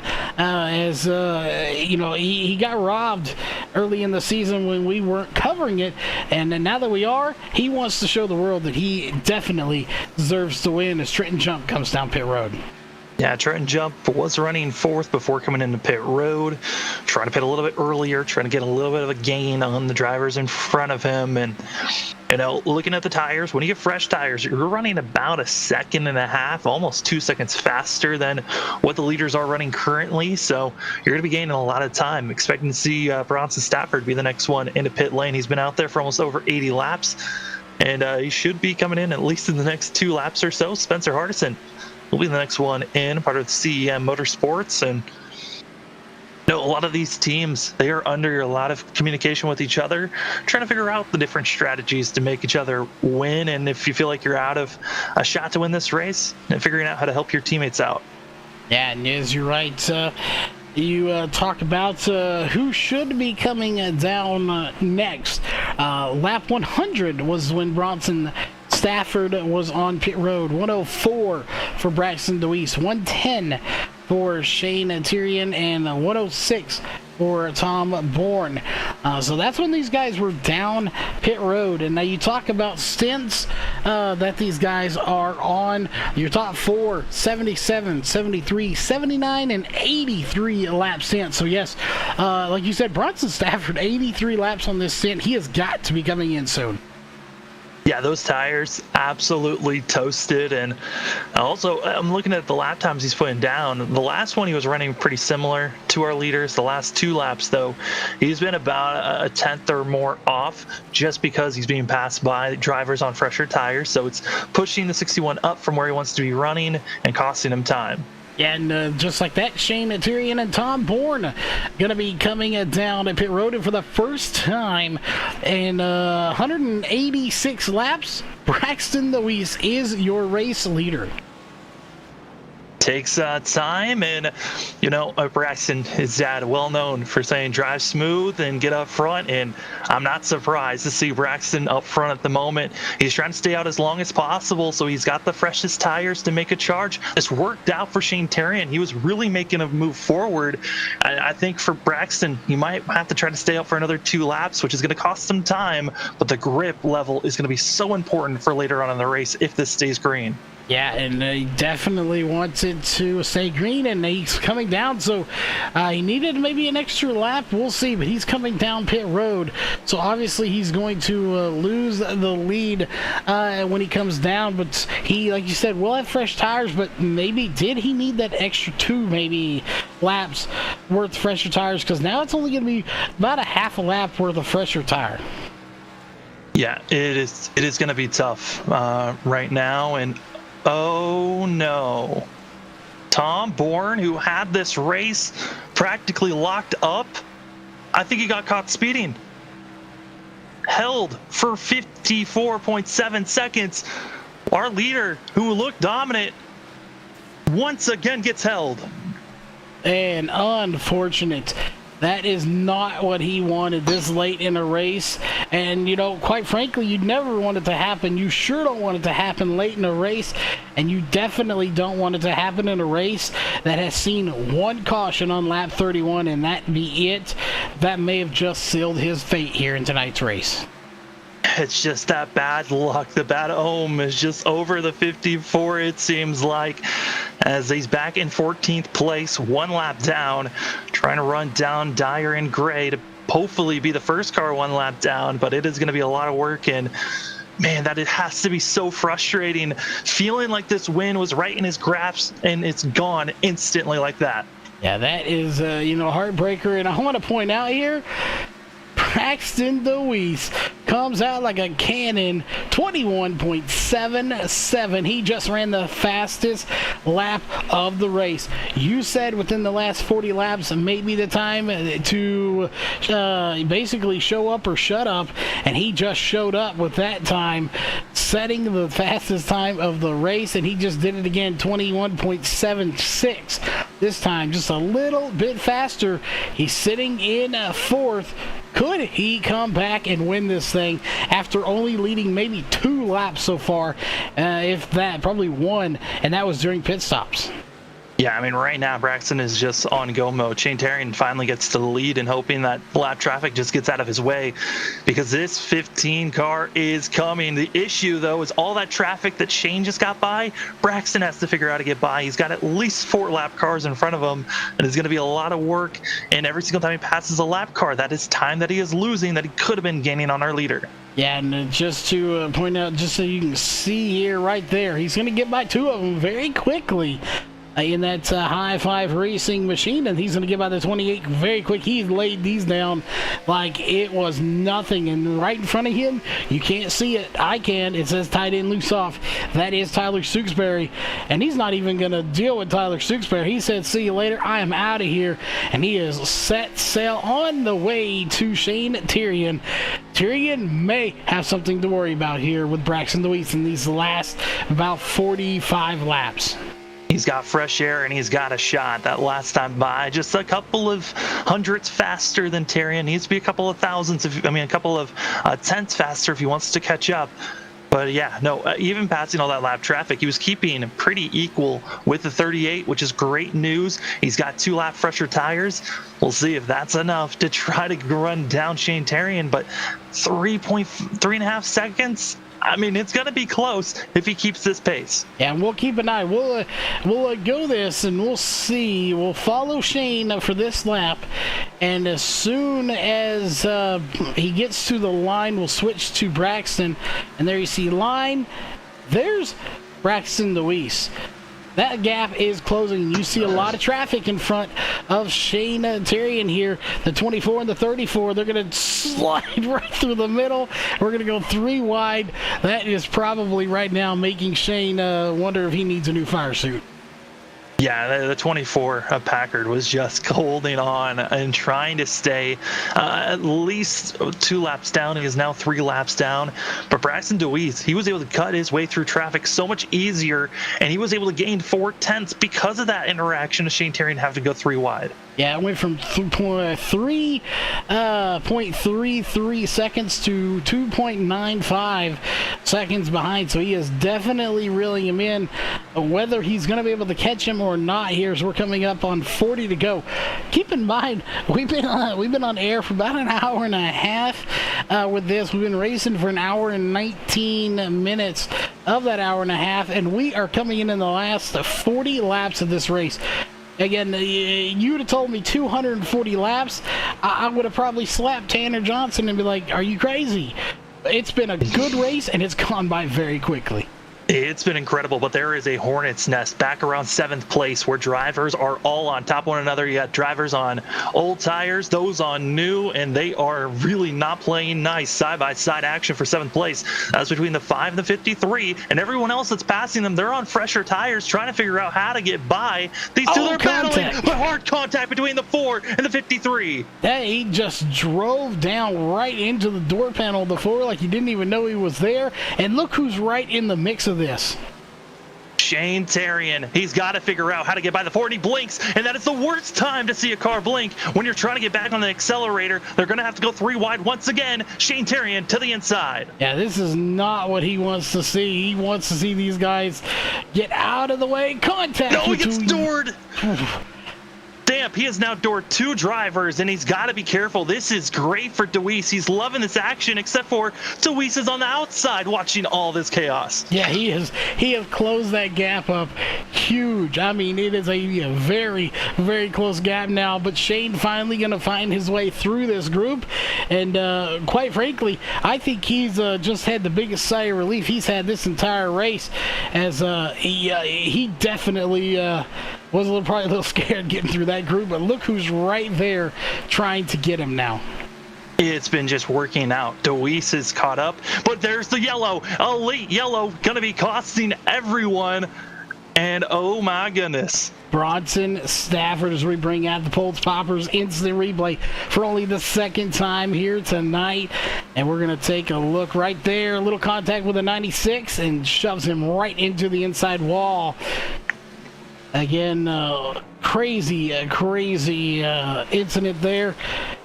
Again, only the 2nd caution of the night. This is going to turn this whole thing up on its head now, as now Braxton Deweese doesn't have to deal with any traffic, and he's going to be right with Shane. The question is, with 35 laps to go, are you coming down pit road for fresh tires?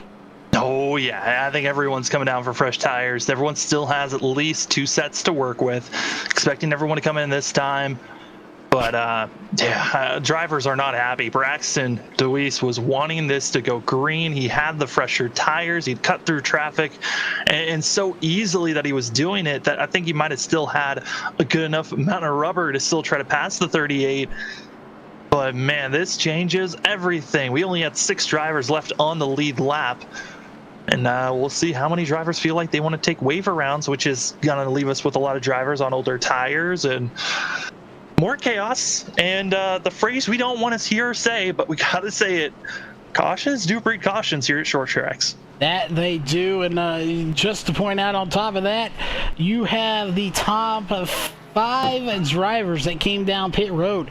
Nobody else came down, so it looks like we're going to keep about the same top 5 because a lot of people weren't on the lead lap, but it is going to be Shane Terrian, Braxton Deweese, Keenan Massey, Tyler Stooksbury, Trenton Jump, Spencer Hardison, and Bronson Stafford are going to be in. That's how they go, and it looks like possibly Keenan Massey coming back down pit road, so he's going to drop a few spots, but really, I think it's safe to say that the battle is between Shane and Braxton, and I'm not sure. We have yet to see Braxton on fresh tires, and the 38 of Shane Terrian on fresh tires.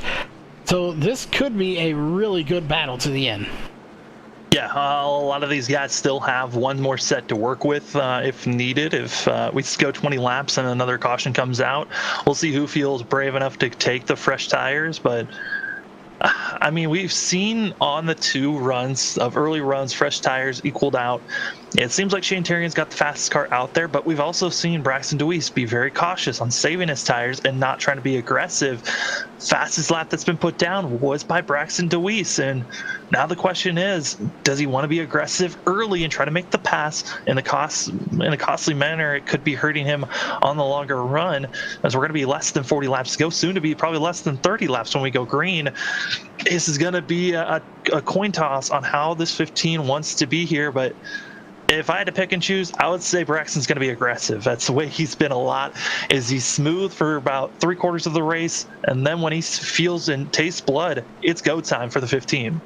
Yeah, it is definitely go time. You've got to do what you got to do. That's just the way you got to race sometimes. I mean, especially when you have this much on the line. Hey, you're out for wins. You're not out here to make friends. You're out here to get wins. And at the end of the day, that is exactly what it comes down to. So it'll be interesting to see how they play it out, as we're, again, on lap 209 of this race. And that'll put us roughly at about 30 laps to go when we take the green flag. Actually, 31. Lights are off, so we're going green this time.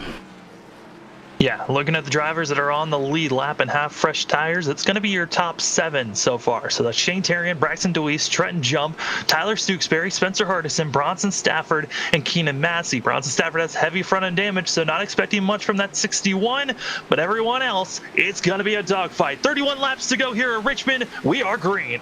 A green flag back out one more time.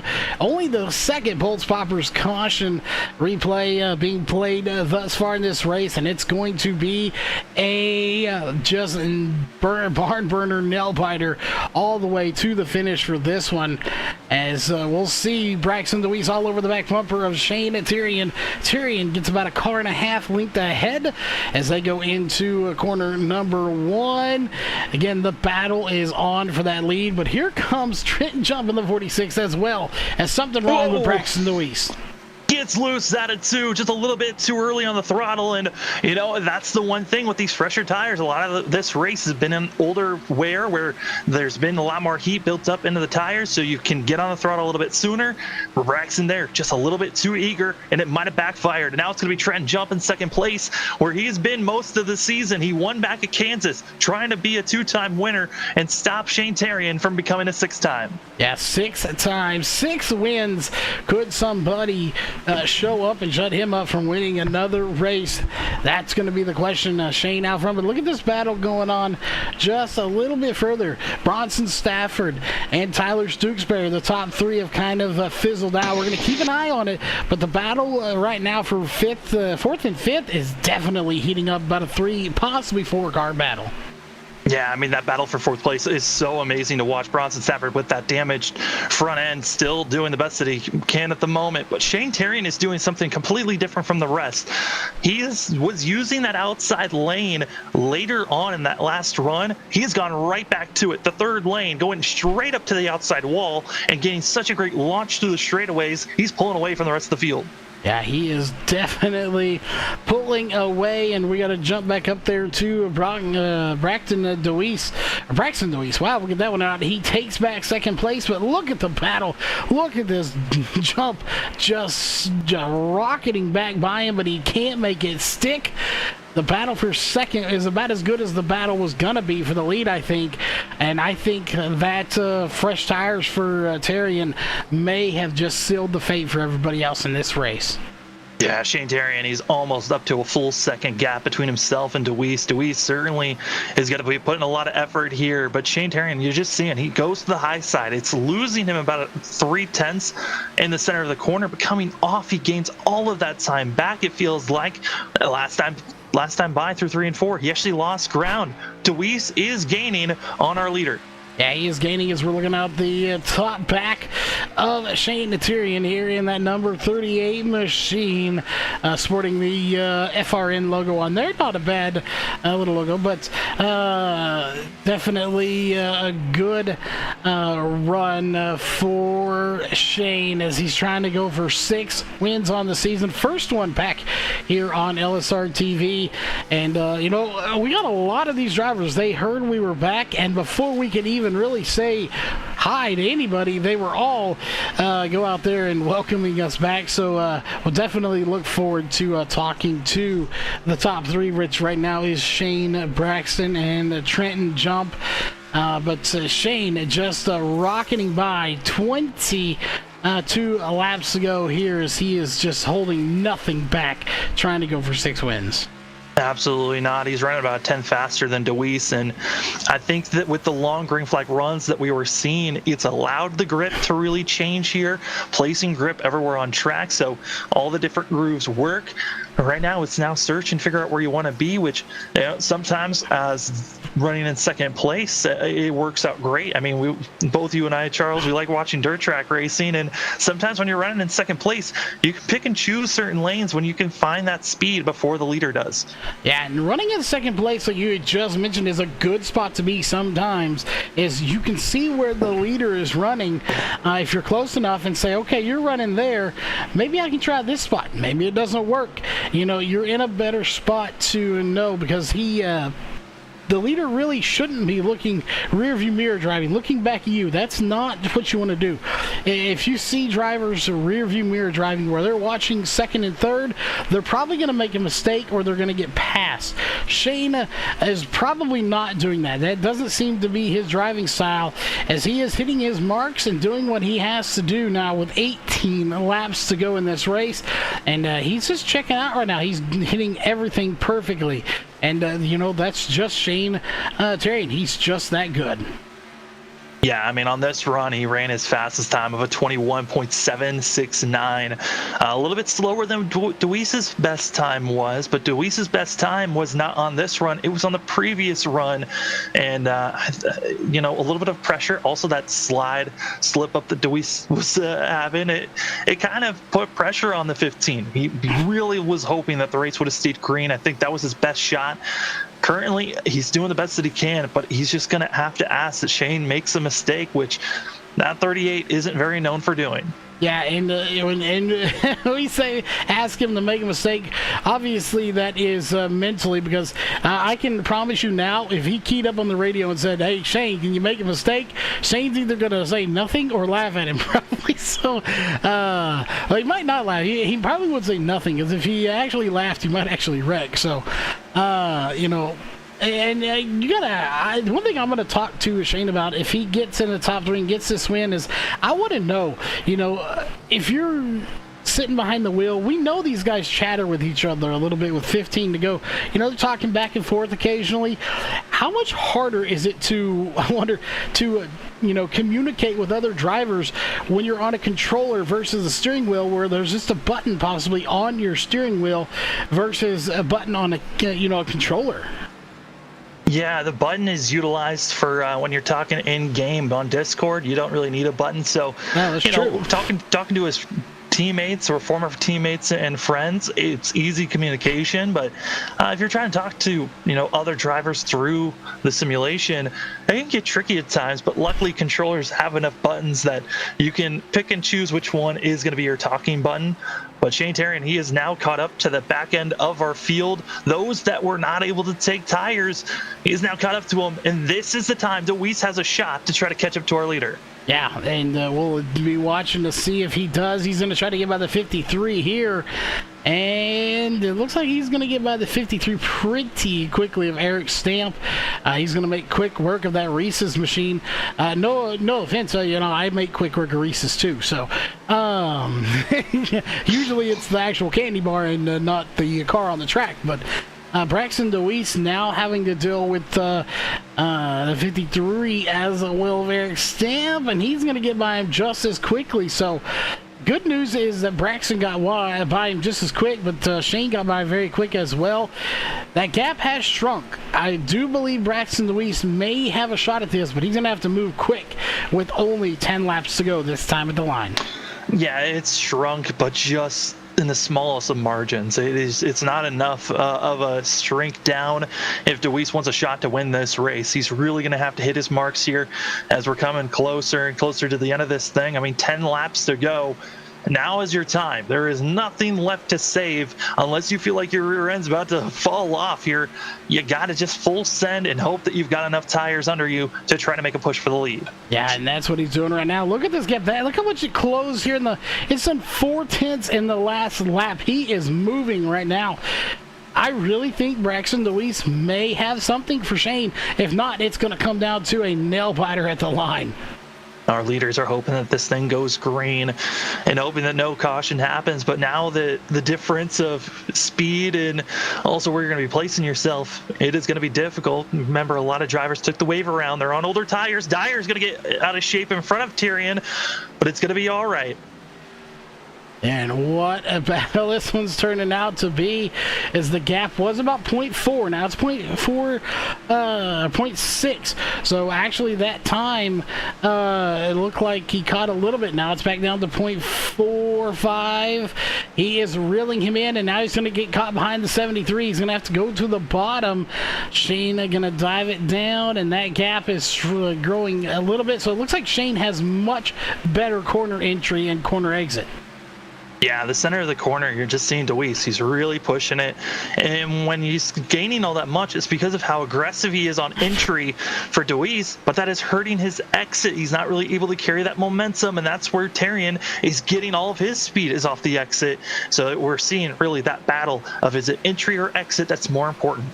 Yeah, and right now I think it's that exit that's important. As you see right there, he just pulls away from him on the exit, and now Braxton Deweese is going to be behind Robert Kenny in that 34 machine as we're 5 laps ago. If we were to get a caution, Sam, this is overtime territory. Yeah, these drivers, some of them that are on the lead lap, they're okay with the caution coming out. And ones that are on the lucky dog, like Robert Kenny, they're okay with the caution coming out because then it gives them a chance, get fresh tires, and go for a shot to gain more positions. But right now, our front two, they want this thing to run to the end, at least for Tyrion. He wants that because he doesn't have to worry about, Deweese having a second shot.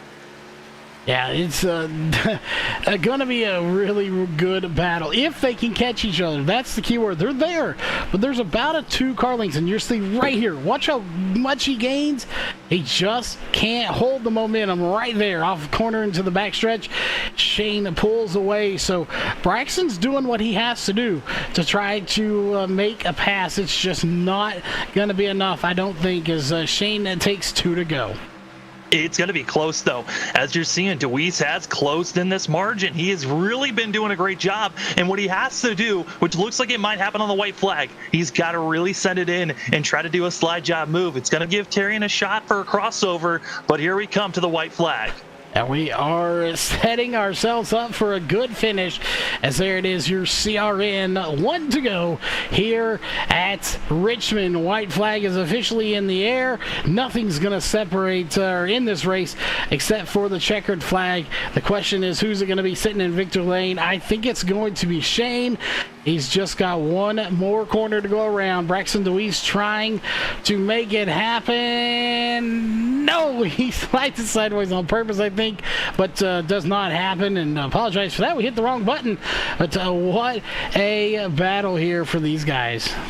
Yeah, absolutely incredible. I mean, Deweese, he certainly was doing everything in his power, able to get it down to 0.3 seconds, but right there, I mean, Shane Tyrion, he just found a way to make sure that he had the momentum coming off the straightaways, so Deweese did not have a shot. If he did make the pass, Tyrion was going to have a shot coming back at him.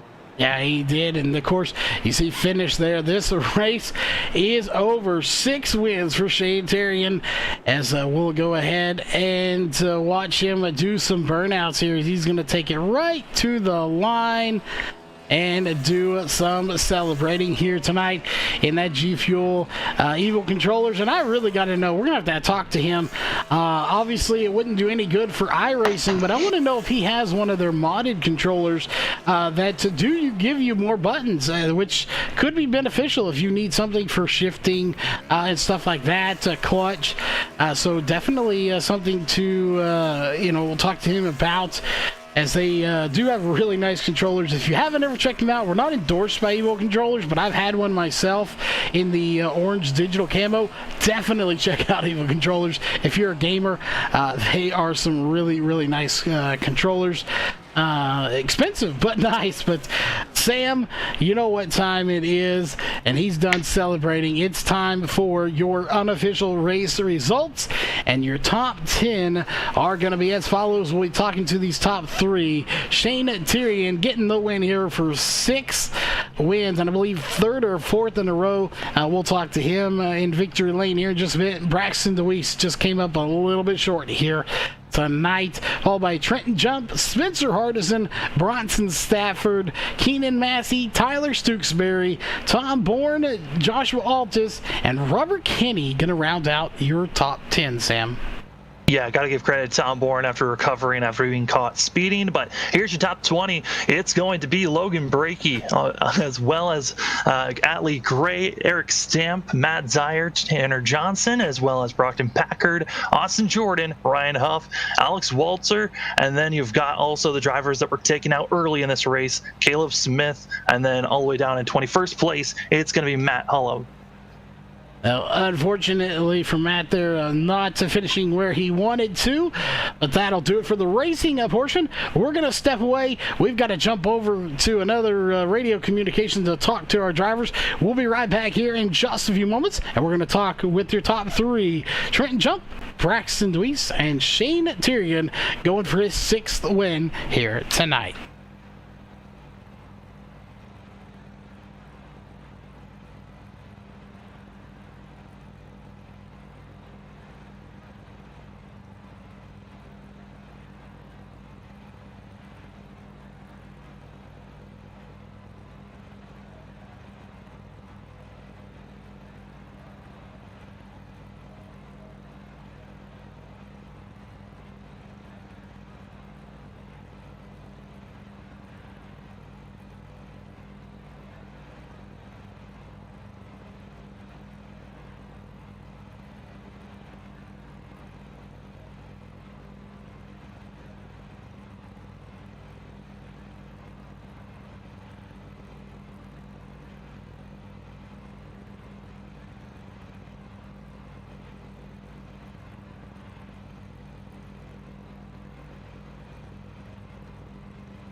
All right, ladies and gentlemen, we are back here for your post-race show, and we're going to be talking to the top 3 drivers here in victory lane, and of course down in the pits. And coming in 3rd place here tonight is none other than, of course, Trenton Jump. Trenton, you come in 3rd here tonight. You had a good run in that 46 machine. You had a rocket ship. Obviously, you played your pit strategy out very well here tonight as well. What do you think you needed to run down Shane or Braxton here tonight to possibly get a win?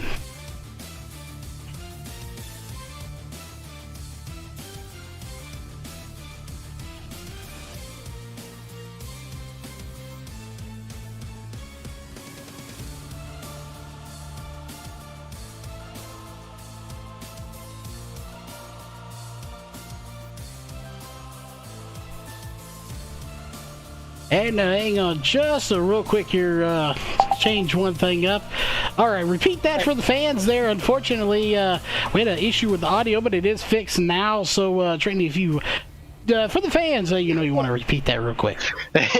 Well, we had a little bit of a rain delay. We were supposed to race at night, ended up racing in the day. I was more prepared for a night race. But it was fun. It was good. I started 7th and ended up 3rd. It's kind of a big win for us. I normally, historically, haven't been good at Richmond. But on that last pit stop before the last restart, I ended up stalling, leaving my pit box. So I lost a spot, but it helped me because it put me on the outside. The outside was in line to be on the restart, so ended up getting me up to 3rd. Kind of just rode it out there, hoping for Braxton and Shane to get together. Yeah, I mean, Trenton, that was an incredible run on your part to at least get a 3rd place. With that late caution that came out, kind of tossed everything up. Did that late caution help you in a lot of ways, or do you feel like it hurt you? It helped in the fact that I got to get a new set of tires and didn't have to drift a car as long. So that was the help. But I mean, besides that, I wasn't too worried. I mean, I'd been racing Bronson most of the day, but I saw he had some nose damage from the accident he had gotten in. So just kind of holding off Tyler and seeing what Braxton and Shane were going to do, and just sitting in 3rd, sitting pretty. All right, well, Trenton, we know you got sponsors on that car you got to thank. So who would those be for that solid 3rd place finish here tonight? Yeah, I just want to thank Justin at that Color Tail Designs for painting my car this week. I lost my dog this week, so she was the one on the hood, and the car was for her. But besides that, Plan B Diecast or Circle B Tizzles, Rowdy Energy, it's just everybody that helps out with us and trying to get me up front as much as we can. So I just thanks to them. Thanks to you guys for coming back and broadcasting this ordeal. It's nice having you back. Well, always good to be back, and congrats again on 3rd place. And representing High Five Racing in the number 15, that is Braxton DeWeese coming in 2nd place. Braxton, we got to ask you the tough question. That last caution, do you think it cost you the win here? As you were on a rail, you had fresher tires. Had that caution not come out, you think you'd be sitting in victory lane with the trophy girls and the chicken dinner here tonight? Yeah, most definitely. I think I'd be waiting here a couple minutes, and then you all would be talking to me. Man, he had a 4-second lead. I had 2 lap fresher tires. I knew if I could just keep her smooth and then get a little help from lap traffic, that I could possibly get up to him, and then see what I could do from there. But we were rolling good. Got the help from the lap traffic a little bit. They were battling there. He had to try to work his way through it. I was catching them pretty good. My tires were, them 2 lap pressure tires mean a whole lot. I was actually going to pit when they did, but one of my teammates said they're spinning, so I was like, well, I'm just going to stay out just in case, and it was Tom down low. I was like, yeah, whatever, I'll just stay out a couple more laps and see if I can get some fresher tires going here. But yeah, I definitely think if that caution wouldn't have came out, I would have got that win there.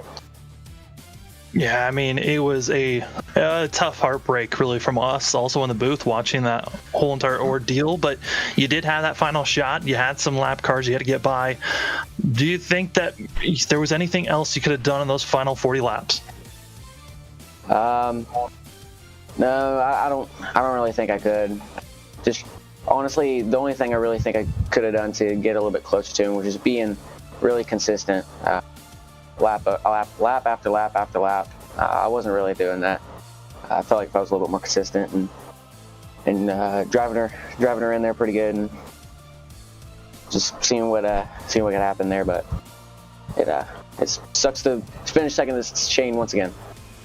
Well, definitely second place, not where you wanted to be. You had a fast car, but we know you got some sponsors on that car you got to thank for being as fast as it is. So who would those be here for tonight's second place finish?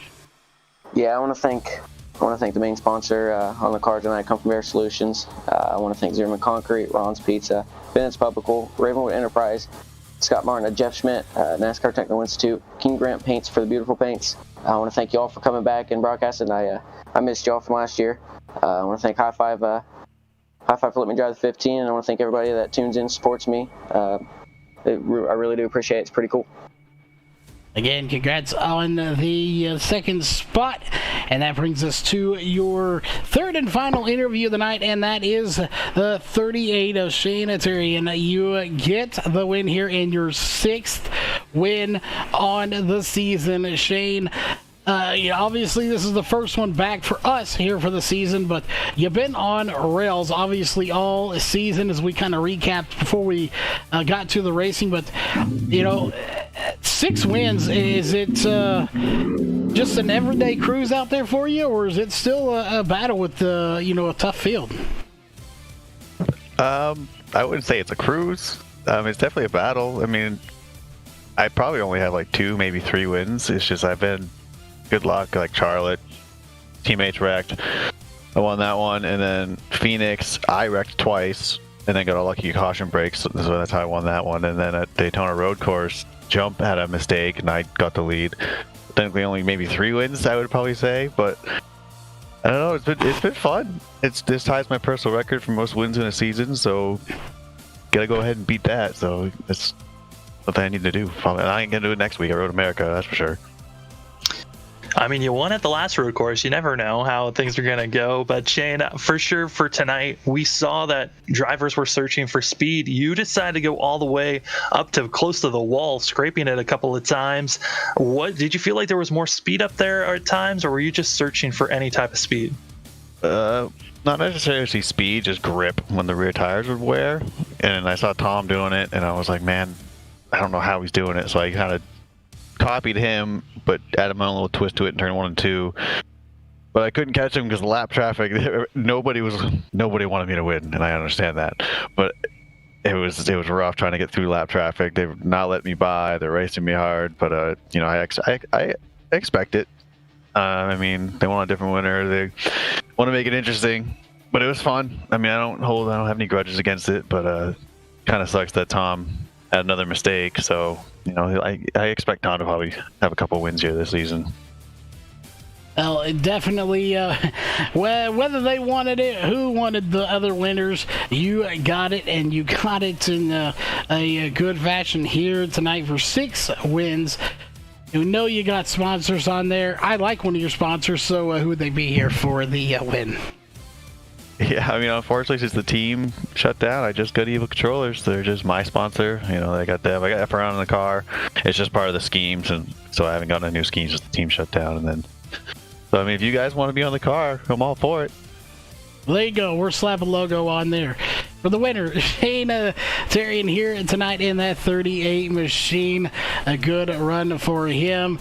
And that'll just about wrap it up for us. Sam, final thoughts before we send her home and we go grab some dinner.